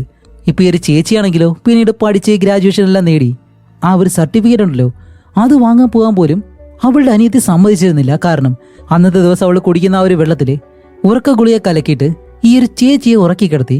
സത്യത്തിലെ ഇതുപോലെ തന്റെ ചേച്ചിയെ ഉറക്കാൻ വേണ്ടിയിട്ടൊന്നുമല്ല അത് കലക്കിയത്, സ്വന്തം ചേച്ചിയെ കൊല്ലാൻ വേണ്ടിയിട്ടാണ് ആ ഒരു മരുന്ന് കലക്കിയത്, അതും ഹെവി ഡോസിലെ. അപ്പോഴും ആ ഒരു ചേച്ചി രക്ഷപ്പെടുമായിരുന്നു. അപ്പൊ ഇതുപോലെ പലതവണ എന്നെ കൊല്ലാൻ വേണ്ടിയിട്ട് അവൾ ശ്രമിച്ചുകൊണ്ടേയിരുന്നു. അതുകൊണ്ട് അവളോടൊപ്പം ജീവിക്കാനായിട്ട് ഞാനും തയ്യാറായില്ല. ഞാനും അവളിൽ നിന്ന് പിരിഞ്ഞിട്ട് വേറെ ഒറ്റയ്ക്ക് പോയി ജീവിക്കാൻ തുടങ്ങി. ഓക്കെ, ഇനിയിപ്പോ ഓൾഗയുടെ രണ്ടാനമ്മയുണ്ടല്ലോ, അവരാണല്ലോ ഇതെല്ലാം കള്ളം പറഞ്ഞത്, ഈ കാര്യങ്ങളൊക്കെ ചെയ്തത്. അതുകൊണ്ട് അവരെ നമുക്ക് എന്തായാലും വാലറി എന്ന് വിളിക്കാം. ഇപ്പോൾ നമ്മുടെ ഹീറോയിനൊരു സംശയം. ഈ ചേച്ചിയോട് ചോദിക്കും, ശരി, നിങ്ങളുടെ സഹോദരി വാലറി ആ വീട്ടിലെ ഫയർ ആക്സിഡന്റ് നടന്ന ആ ഒരു ദിവസം മുതലേ നിങ്ങളെ കൊല്ലാൻ ശ്രമിച്ചെന്ന് ഓരോ തവണയും പറഞ്ഞിട്ടുണ്ടല്ലോ, അതെങ്ങനെ നിങ്ങൾക്ക് മനസ്സിലായെന്ന് ചോദിക്കുമ്പോഴത്തേക്കാണ് ഈ ചേച്ചി പറയുന്നത്, അത് വേറെ എങ്ങനെയല്ല, അവളുടെ ഡയറി ഉണ്ട്, അതിൽ അവൾ എല്ലാ കാര്യങ്ങളും വ്യക്തമായിട്ട് എഴുതും, അത് വായിച്ചിട്ടാണ് ഞാനത് മനസ്സിലാക്കിയെന്ന് പറയുമ്പോൾ വാലറി എന്ന് പറഞ്ഞ ആ ഒരു സ്ത്രീ എന്തായാലും ഡയറി എഴുതുന്ന ഒരു ശീലമുണ്ട്. ഇപ്പോൾ നല്ലതായാലും മോശമായാലും അവളെല്ലാം ഡയറിയിൽ എഴുതും. പക്ഷെ അവളത് ഒളിപ്പിച്ചു വെക്കുന്നതാണെങ്കിലോ ബാത്റൂമിലും. അതുകൊണ്ട് പെട്ടെന്ന് ആരും അത് കണ്ടുപിടിക്കത്തില്ല. അത് കണ്ടിട്ടാണ് ഞാൻ പിന്നീട് അവളോടൊപ്പം ജീവിക്കണമെന്ന് വിചാരിച്ചിട്ട് ഒറ്റയ്ക്ക് താമസിക്കാൻ തുടങ്ങിയത് എന്ന് ആ ഒരു ചേച്ചി പറയുന്നതും ഹീറോയിൻ ഇപ്പോൾ എന്താണ് ചിന്തിക്കുന്നത്, വാലറിയുടെ വീട്ടിൽ എന്തായാലും ബാത്റൂം ഉണ്ടാവും, അവിടെ അവള് ഡയറി ഒളിപ്പിച്ചിട്ടുണ്ടാവും, അത് കണ്ടുപിടിച്ചു കഴിഞ്ഞാൽ എന്തെങ്കിലും കണ്ടുപിടിക്കാൻ കഴിയും എന്ന് വിചാരിച്ച് ഹീറോയിൻ ഇപ്പോൾ അതേപോലെ തന്നെ അവരുടെ വീട്ടിലേക്ക് പോവാണ്. പോകുന്ന വഴിക്ക് നമ്മുടെ ഹീറോയെ പലതവണ വിളിച്ചു നോക്കുന്നുണ്ട്. പക്ഷെ അവൻ ഫോൺ എടുക്കുന്നില്ല. അവനിപ്പോൾ എന്താ ചെയ്യുന്നത്, സ്റ്റേഷനിൽ നിന്നിട്ട് ജോൺ എന്ന് പറഞ്ഞ അവനെ പല രീതിയിൽ ഇടിച്ചും ഉപദ്രവിച്ചല്ല അവനിൽ നിന്ന് സത്യം കണ്ടുപിടിക്കാൻ ശ്രമിക്കുന്നു. അത് ഹീറോയിനോടുള്ള ആ ഒരു ദേഷ്യം കൂടിയുണ്ട്. ഇപ്പൊ അവനോട് ചോദിക്കുമ്പോഴത്തേക്ക് അവൻ പറയുന്നത് ഞാൻ ആരെയും കൊന്നിട്ടില്ല എന്നാണ്. കാരണം അവന്റെ വീട്ടിലുള്ള ആ ഒരു തുണിയിലെ രക്തം, സിംഗിലെ രക്തം, ഇതെല്ലാം അവൻ വളർത്തുന്ന അവന്റെ നായുടേതാണ് എന്നാണ് അവൻ പറയുന്നത്. അതുപോലെ ഇവരെ ഇടയ്ക്ക് ആ ഒരു അട്ടോപ്സി ചെയ്യുന്ന ഡോക്ടർ ഈ പല്ലിൽ എന്തോ ഒരു കാര്യം കണ്ടിട്ട് അതിന്റെ റിസൾട്ട് എന്താണെന്ന് അറിയാൻ വേണ്ടിയിട്ട് ഒരു ലാബിലേക്ക് അയച്ചിരുന്നല്ലോ. അതിന്റെ റിസൾട്ടും കിട്ടിയിട്ടുണ്ട്. അത് ഒരു ലൈറ്റ് ബ്ലൂ നെയിൽ പോളിഷ് ഉണ്ടല്ലോ, അതിന്റെ ചെറിയൊരു ഭാഗമായിരുന്നു. അപ്പൊ അതുപോലെ ഒരു കാര്യം എന്തായാലും ജോണിന്റെ വീട്ടിലില്ല. അതുകൊണ്ട് ഇനിയിപ്പോ ജോണിനെ സംശയിക്കാൻ കഴിയത്തില്ല. പക്ഷേ ഹീറോ ആണെങ്കിലോ തന്റെ ദേഷ്യം മുഴുവൻ തീർക്കാൻ വേണ്ടി ജോണിനെ നല്ലതുപോലെ ഇടിക്കുന്നുണ്ട്. ഇത് കണ്ട് ചീഫിനാണെങ്കിലും നല്ല ദേഷ്യം വന്ന്, ഒരു മാനസിക രോഗിയായിട്ടുള്ള ഒരാളെ ഇതുപോലെ ആംബുലൻസിൽ അയക്കുന്ന രീതിയിൽ അടിച്ച നിന്നെ ഇനി എന്തായാലും ഈ സ്റ്റേഷനിൽ വെക്കാൻ കഴിയത്തില്ല, മര്യാദയ്ക്ക് ഇവിടെ നിന്ന് പോയിക്കോന്ന് പറഞ്ഞ് ഹീറോയെ അവിടെ നിന്ന് പറഞ്ഞുവിടും. അത് തന്നെ വേണം. ഹീറോ എന്ന് വെറുതെ പറയുന്നതല്ലാതെ ഇവനെ കൊണ്ടൊരു ഉപയോഗമില്ല. അങ്ങനെ അത് കഴിഞ്ഞിട്ട് ഹീറോ ഇപ്പോൾ തന്റെ സാധനങ്ങളെല്ലാം പാക്ക് ചെയ്ത് പോകാനായിട്ട് വരുമ്പോഴത്തേക്കാണ് ഹീറോയും പറഞ്ഞ ആ ഒരു കാര്യം, ഇതുപോലെ വാലറി ഉണ്ടല്ലോ, അവരെ പറ്റി സംശയിച്ച ആ ഒരു കാര്യങ്ങളെല്ലാം ഹീറോയോട് പറഞ്ഞല്ലോ. അതെല്ലാം ആലോചിച്ച് നോക്കിയിട്ടാണ് ഇപ്പൊ ഇവർ കളക്ട് ചെയ്ത ആ ഒരു എവിഡൻസ്, അതിൽ ഹീറോയിൻ ബാത്റൂമിലെല്ലാം പോയിട്ട് എടുത്ത ഫോട്ടോയും കാര്യങ്ങളും ഇതെല്ലാം ടേബിളിലുണ്ടായിരുന്നു. അങ്ങനെ ആ ഒരു ഫോട്ടോ എടുത്ത് നോക്കുമ്പോഴത്തേക്കാണ് അതിൽ ഒരുപാട് നെയിൽ പോളിഷുകളുണ്ടല്ലോ, അത് ഇരിക്കുന്നതായിട്ട് ഹീറോ കാണുന്നത്. അതിൽ നോക്കുമ്പോൾ ലൈറ്റ് ബ്ലൂ കളറിലെ ആ ഒരു നെയിൽ പോളിഷ് കുപ്പിയും അവിടെ തന്നെ ഇരിപ്പുണ്ട്. അതുപോലെ ഓൾഗ എന്ന് പറഞ്ഞ ആ ഒരു പെൺകുട്ടിയുടെ പല്ലിനിടയിൽ നിന്ന് കിട്ടിയ ആ ഒരു പാർട്ട് എന്തായിരുന്നു, നെയിൽ പോളിഷിന്റെ ആ ഒരു കളർ പാർട്ട്. ഇതുകൂടി കണ്ട് ഹീറോ സംശയിച്ചിട്ട് ഇപ്പോൾ ഹീറോയിൻ വിളിച്ച ആ ഒരു കാര്യം അതെടുത്ത് നോക്കുമ്പോൾ ഹീറോയിൻ ഒരു വോയിസ് മെയിൽ അയച്ചിട്ടുണ്ട്. എന്താന്ന് വെച്ചാൽ ഇതുപോലെ ഞാൻ വാലറി എന്ന് പറഞ്ഞ ആ ഒരു സ്ത്രീയുടെ വീട്ടിലേക്ക് പോവാണ്, അത് മോൾഗയുടെ രണ്ടാനമ്മയുടെ വീട്ടിലേക്ക് എന്ന് പറഞ്ഞാണ് ആ ഒരു മെസ്സേജ് അയച്ചിട്ടുള്ളത്. അങ്ങനെ ഇത് മനസ്സിലാക്കിയ ഹീറോ ആണെങ്കിലോ അപ്പോഴേ വണ്ടി എടുത്തിട്ട് തന്റെ കൂടെ പോലീസിനെ വിളിച്ച് നേരെ ഹീറോയിൻ്റെ അടുത്തേക്ക് പോവാണ്. ഹീറോയിൻ ആണെങ്കിൽ അതിന് മുന്നേ തന്നെ വാലറിയുടെ വീട്ടിലേക്ക് വന്നു. അങ്ങനെ ഹീറോയിൻ വന്നിട്ട് ഡോർ തട്ടുമ്പോഴത്തേക്കും ആ രണ്ടാമത്തെ ഭാര്യ ഉണ്ടല്ലോ വാലറി, അവർ തന്നെയാണ് വാതിൽ തുറക്കുന്നത്. ഹീറോയിൻ വന്ന് അവർക്ക് കൈ കൊടുക്കുമ്പോൾ അവരുടെ കയ്യിൽ ഒരു മുറിഞ്ഞ പാടുണ്ട്, അവിടെ ബാൻഡേജ് ചുറ്റിയിട്ടുണ്ട്. ഇതെന്താണ്, നമ്മുടെ ഓൾഗ അവരുടെ കയ്യിൽ കടിച്ച ആ ഒരു പാടായിരുന്നു. ഇപ്പോൾ ഹീറോയിൻ വന്നിട്ട് അവരോട് സംസാരിച്ചിട്ട് പറയുന്നതെന്ന് വെച്ചാൽ ഇല്ല, ഒരു തവണ കൂടി ഓൾഗയുടെ റൂം ഒന്ന് ചെക്ക് ചെയ്യണം, അതൊന്ന് ചെക്ക് ചെയ്യട്ടെ എന്ന് ചോദിക്കുമ്പോൾ വാലറി പറയും ഓക്കെ ചെക്ക് ചെയ്തോ എന്ന് പറഞ്ഞിട്ട് വാലറി അവളുടെ കുഞ്ഞ് കരയുന്നതുകൊണ്ട് ആ ഒരു കുഞ്ഞിനെ എടുക്കാൻ വേണ്ടിയിട്ട് അവിടേക്ക് പോകും. ഈ സമയം കൊണ്ട് ഹീറോയിൻ അകത്തേക്ക് വന്നിട്ട് വാലറിയുടെ റൂമിൽ കയറി അവരുടെ ഡയറി ഉണ്ടല്ലോ അത് ചെക്ക് ചെയ്യാണ്. അവിടെയെല്ലാം നോക്കി നോക്കി അവസാനം ആ ഒരു ഡയറിയും കണ്ടുപിടിക്കും. ഇപ്പൊ ആ ഒരു ഡയറി എടുത്ത് നമ്മുടെ ഹീറോയും വായിക്കുമ്പോഴത്തേക്കാണ് ആഹാ അടുത്ത ഓരോ ടെസ്റ്റുകളായിട്ട് ഇപ്പോൾ തെളിഞ്ഞു വരുന്നത്. എന്താന്ന് വെച്ചാല് അവള് കുട്ടിക്കാലം മുതൽ ചെയ്ത ഓരോ കാര്യങ്ങളും എല്ലാം ഒരു ഡയറിയിൽ എഴുതിയിട്ടുണ്ട്. അപ്പോൾ നമ്മുടെ ഓൾഗയെ കൊന്നതും വാലറി തന്നെയായിരുന്നു. ഇപ്പോ വാലറി ഓൾഗയെ കൊല്ലാനുള്ള കാരണം എന്താണെന്നറിയോ, ഈ ഡയറി ഒരു ദിവസം നമ്മുടെ ഓൾഗയ്ക്ക് കിട്ടും. ഓൾഗ അതെല്ലാം വായിച്ചിട്ട് അതിൽ ഒരു പേജ് മാത്രമേ കീറിയെടുത്ത് ആ ഒരു പേജ് വെച്ച് വാലറിയെ ബ്ലാക്ക്മെയിൽ ചെയ്തു. വേറൊന്നുമല്ല, ഇതുപോലെ എൻ്റെ അച്ഛനെ വിട്ടിട്ട് നീ മര്യാദയ്ക്ക് ഇവിടെ നിന്ന് പോയിക്കോ, ഇല്ലാന്നുണ്ടെങ്കിലേ ഈ പേപ്പറും അതേപോലെ തന്നെ നിന്റെ ഡയറിയുടെ കാര്യവും ഞാൻ അച്ഛനോട് പറയും, അതുകൊണ്ട് മര്യാദയ്ക്ക് നീ ഇവിടെ നിന്ന് പോയിക്കോന്നും പറഞ്ഞിട്ട് അവളെ ഭീഷണിപ്പെടുത്തുന്നതുകൊണ്ടാണ് വാലറി ഇത് ചെയ്തത്. അതുപോലെ അവളാണെങ്കിൽ കുട്ടിക്കാലം മുതൽ തന്നെ ഒരു സൈക്കോ ആയിരുന്നു. ഇപ്പൊ ഇതുപോലെ ഓൾഗ ഈ ഒരു കാര്യം കണ്ടുപിടിച്ചിട്ട് ഇവളോട് പറയുമ്പോഴത്തേക്കും വാലറി വെറുതെ ഇരിക്കുമെന്നാണോ? അങ്ങനെ ഹീറോയിൻ ഈ കാര്യങ്ങളൊക്കെ വായിച്ചുകൊണ്ടിരിക്കുമ്പോഴത്തേക്കാണ് പെട്ടെന്ന് വാലറി പിറകിലൂടെ വന്നിട്ട് പോലീസാണെന്നൊന്നും നോക്കത്തില്ല നമ്മുടെ ഹീറോയിനെയും അവിടെ വെച്ചിട്ട് അടിച്ച് മയക്കുകയാണ്. അങ്ങനെ ഹീറോയിൻ മയങ്ങി കിടക്കുന്നതും ഇപ്പോൾ വാലറി എങ്ങനെയാണ് ഓൾഗയെ കൊന്നത് എന്നുള്ള ആ ഒരു കാര്യം നമുക്കിപ്പോൾ കാണിച്ചു തരുന്നു. ഇപ്പോൾ വെള്ളിയാഴ്ച രാത്രി ഇതുപോലെ ആ ഒരു ടീച്ചറും അതേപോലെ തന്നെ ഓൾഗയും ഇവർ രണ്ടുപേരും കുറച്ച് ഒരുമിച്ചിരുന്നിട്ട് അത് കഴിഞ്ഞ് ആ ഒരു ടീച്ചർ അവിടെ നിന്ന് പോവുമല്ലോ. ഇതേ ആർട്ട് സ്കൂളിലാണ് വാലറി ജോലി ചെയ്യുന്നത്. അവിടെ വെച്ചിട്ട് വോൾഗ വാലറിയെ വീണ്ടും ബ്ലാക്ക്മെയിൽ ചെയ്യും, ഭീഷണിപ്പെടുത്തും. ഇതുപോലെ നീ എല്ലാം തീരുമാനിച്ചോ, എന്തായി നിന്റെ കാര്യം പോകുന്നത് എന്നെല്ലാം ചോദിക്കുമ്പോൾ ഇതുപോലെ വാലറി പറയും, ശരി നമുക്ക് രണ്ടുപേർക്കും അത് സംസാരിച്ച് തീർക്കാമെന്ന് പറഞ്ഞ് ആ ഒരു മെയിൻ ഹോൾ ഉണ്ടല്ലോ അവിടേക്ക് വോൾഗയെ കൊണ്ടുപോയിട്ട് അവിടെ വെച്ചിട്ട് രണ്ടുപേരും പിടിയും വലിയായി. അവസാനം വോൾഗ അവള് വാലറിയുടെ കയ്യിൽ അടിക്കുന്നു. വാലറി ആണെങ്കിലോ വോൾഗയുടെ കഴുത്ത് ഞെരിച്ച് കൊല്ലാൻ ശ്രമിക്കുമ്പോൾ അവൾ മരിക്കാത്തത് കൊണ്ട് അവളുടെ തല പിടിച്ച ആ ഒരു മരത്തടിയിൽ ആ തടി കൊണ്ടുണ്ടാക്കിയ ഫ്ലോറിൽ ഇടിച്ചിടിച്ചിടിച്ച് വോൾഗയെ അവിടെ വെച്ച് കൊല്ലുകയും ചെയ്യുന്നുണ്ട്. എന്നിട്ട് എന്താണ് ചെയ്തതെന്നറിയോ, അവള് ബോഡി അവിടെ തന്നെ ഉപേക്ഷിച്ച് അവിടെ നിന്ന് നേരെ വീട്ടിലേക്ക് പോവായിരുന്നു. എന്താന്ന് വെച്ചാൽ അവൾ ആ ഒരു സമയത്ത് അവിടെ ഇല്ലായിരുന്നു എന്നുള്ള ആ ഒരു തെളിവ് ക്രിയേറ്റ് ചെയ്യണമല്ലോ. അതിനു വേണ്ടിയിട്ടാണ് അവൾ വെളിയിലേക്ക് പോയിട്ട് ഇതുപോലെ വീട്ടിലെല്ലാം വന്ന് അത് കഴിഞ്ഞ് വീണ്ടും 9 മണിക്ക് തിരിച്ചു വന്ന് ആ ഒരു ടീച്ചറിന്റെ പാസ്വേഡ് ഉപയോഗിച്ചിട്ട് അകത്തേക്ക് കയറി അവിടെ വന്ന് ചെക്ക് ചെയ്യുമ്പോഴത്തേക്കാണ് ഇതുപോലെ ഓൾഗയുടെ വായിൽ അവളെ കടിച്ചതിന്റെ ആ ഒരു രക്തവും കാര്യങ്ങളൊക്കെ കണ്ടിട്ട് അത് വൃത്തിയാക്കാൻ വേണ്ടി ഇതുപോലെ തന്റെ വീട്ടിലിരുന്ന ആ ഒരു ലിക്വിഡും കാര്യങ്ങളൊക്കെ കൊണ്ടുവന്ന് അവളുടെ വായ വൃത്തിയാക്കുന്നു. അതേപോലെ തന്നെ അവളുടെ വയറ് കയറി ആ ഒരു വയറിലെ ഭാഗങ്ങളെല്ലാം ക്ലീൻ ചെയ്തിട്ട് അതെല്ലാം കഴിഞ്ഞ് അവിടെയുള്ള രക്തമെല്ലാം ക്ലീൻ ചെയ്ത് ഓൾഗയുടെ ശരീരം അവിടെ നിന്ന് നേരെ ആ ഒരു പാലത്തിന് മുകളിലേക്ക് കൊണ്ടുവന്നിട്ട് അതും അവളുടെ ശരീരത്തിൽ ഒരു ഡസ്റ്റ്ബിന്നിന്റെ കവറും ഉണ്ടായിരുന്നു, അതോടൊപ്പമാണ് കൊണ്ടുവന്ന് നേരെ ആ ഒരു പാലത്തിന് താഴേക്കിടുന്നത്. അങ്ങനെ ഇത്രയും കാര്യങ്ങൾ കാണിക്കുന്നതും എന്റെ പൊന്നു മക്കളെ, നിങ്ങൾ ആരെങ്കിലും വിചാരിച്ചിരുന്നു ഇതായിരിക്കും കൊലയാളിയെന്ന്? ഓക്കെ, എന്തായാലും കൊലയാളി ഇതാണെന്ന് ആരും കമന്റ് ചെയ്തേക്കരുത്. കാണാനായിട്ടും കണ്ടുപിടിക്കാനായിട്ടും ഒരുപാട് പേര് ഇനിയും ഉണ്ട്, അവരെല്ലാവരും കണ്ടുപിടിക്കട്ടെ. കണ്ടുപിടിച്ചോ ഇല്ലയോ, ഞാൻ കണ്ടുപിടിച്ചു എന്ന് മാത്രം വേണമെങ്കിൽ കമന്റ് ചെയ്താൽ മതി, ആരാണെന്ന് കമന്റ് ചെയ്യരുത് പ്ലീസ്. അപ്പോൾ അത് കഴിഞ്ഞിട്ട് നമ്മുടെ ഹീറോയിനെ കാണിക്കുമ്പോഴത്തേക്കും ഇപ്പോൾ ഹീറോയിനെ ബാത്ടബിൽ വെള്ളത്തിൽ മുക്കിയിട്ട് കൊല്ലാൻ വേണ്ടിയിട്ടാണ് വാലറി ശ്രമിക്കുന്നത്. ഇതേ സമയം നമ്മുടെ ഹീറോ ഇവിടേക്ക് വരുന്ന കാര്യം വാലറിക്ക് അറിയത്തില്ലല്ലോ. അങ്ങനെ കറക്റ്റ് സമയത്ത് അവിടേക്ക് വന്ന നമ്മുടെ ഹീറോയും മറ്റു പോലീസുകാരും വാലറിയെ അറസ്റ്റ് ചെയ്ത് അവിടെ നിന്ന് കൊണ്ടുപോകുന്നു. ഇപ്പോൾ വാലറിയാണ് കുറ്റക്കാരി എന്ന് അറിയുന്നതും വോൾഗയുടെ അച്ഛനുണ്ടല്ലോ അയാൾ വന്നിട്ട് അവളുടെ മുഖത്ത് അത്രയും ദേഷ്യത്തോടെ നോക്കി അയാൾ അവിടെ നിന്ന് പോകുന്നതും ഇപ്പോൾ ഹീറോയിനെ അഡ്മിറ്റ് ചെയ്ത ആ ഒരു ഹോസ്പിറ്റലിൽ തന്നെയാണ് വോൾഗ എന്ന് പറഞ്ഞ ആ ഒരു പെൺകുട്ടിയുടെ അമ്മയും അഡ്മിറ്റ് ആയിട്ടുള്ളത്. ഹീറോയിന് ഇപ്പോൾ ഒരു കുഴപ്പമില്ലാതെ എഴുന്നേറ്റ് നേരെ അവളുടെ അമ്മയുടെ അടുത്തേക്ക് ചെന്നിട്ട് തന്റെ മകളുടെ കൊലയാളി ആരാണെന്നും അവരോടും പറയുന്നു. അത് കഴിഞ്ഞിട്ട് എന്താണ് നമ്മുടെ ഹീറോയിൻ ഒറ്റയ്ക്ക് പോയിട്ട് ഇതുപോലെ ഹീറോയോട് പറയാതെ പല കാര്യങ്ങളിലും ഒറ്റയ്ക്ക് ചെയ്തല്ലോ, അതിനോടെല്ലാം അവളോടൊരു സോറി പറയുന്നതും ഹീറോയ്ക്കും അവളോട് നല്ലൊരു ദേഷ്യം ഉണ്ടായിരുന്നു. അതുകൊണ്ട് അവനും തിരിച്ചൊരു സോറി പറഞ്ഞ് ഇവർ രണ്ടുപേരും നടന്നങ്ങനെ പോകുന്നതും ഇപ്പൊ നമ്മുടെ ഹീറോ വന്നില്ലായിരുന്നുണ്ടെങ്കിൽ ഹീറോയിനെ രക്ഷിക്കാൻ കഴിയത്തില്ലായിരുന്നു. അങ്ങനെ അതെല്ലാം സംസാരിച്ച് രണ്ടുപേരും നടന്നു പോകുന്നതും ഈ മൂവിയും ഇവിടെ വെച്ച് അവസാനിക്കുകയാണ്. അപ്പോൾ എങ്ങനെയുണ്ടായിരുന്നു? ഇൻട്രസ്റ്റിംഗ് ആയിട്ടുള്ള ഒരു മൂവി ആയിട്ട് നിങ്ങൾക്ക് തോന്നിയിട്ടുണ്ടെങ്കിൽ നിങ്ങളുടെ അഭിപ്രായം എന്തായാലും തീർച്ചയായിട്ടും കമന്റ് ചെയ്യുക. അപ്പോൾ ഇതുപോലെ ഇൻട്രസ്റ്റിംഗ് ആയിട്ടുള്ള അടുത്തൊരു നല്ല മൂവിയായിട്ട് ഉടനെ തന്നെ വരാം. അപ്പോൾ എല്ലാവരും ഹാപ്പി ആയിട്ടിരിക്കുക. അടുത്തൊരു മൂവിയായിട്ട് കാണുന്നതുവരെ ബൈ.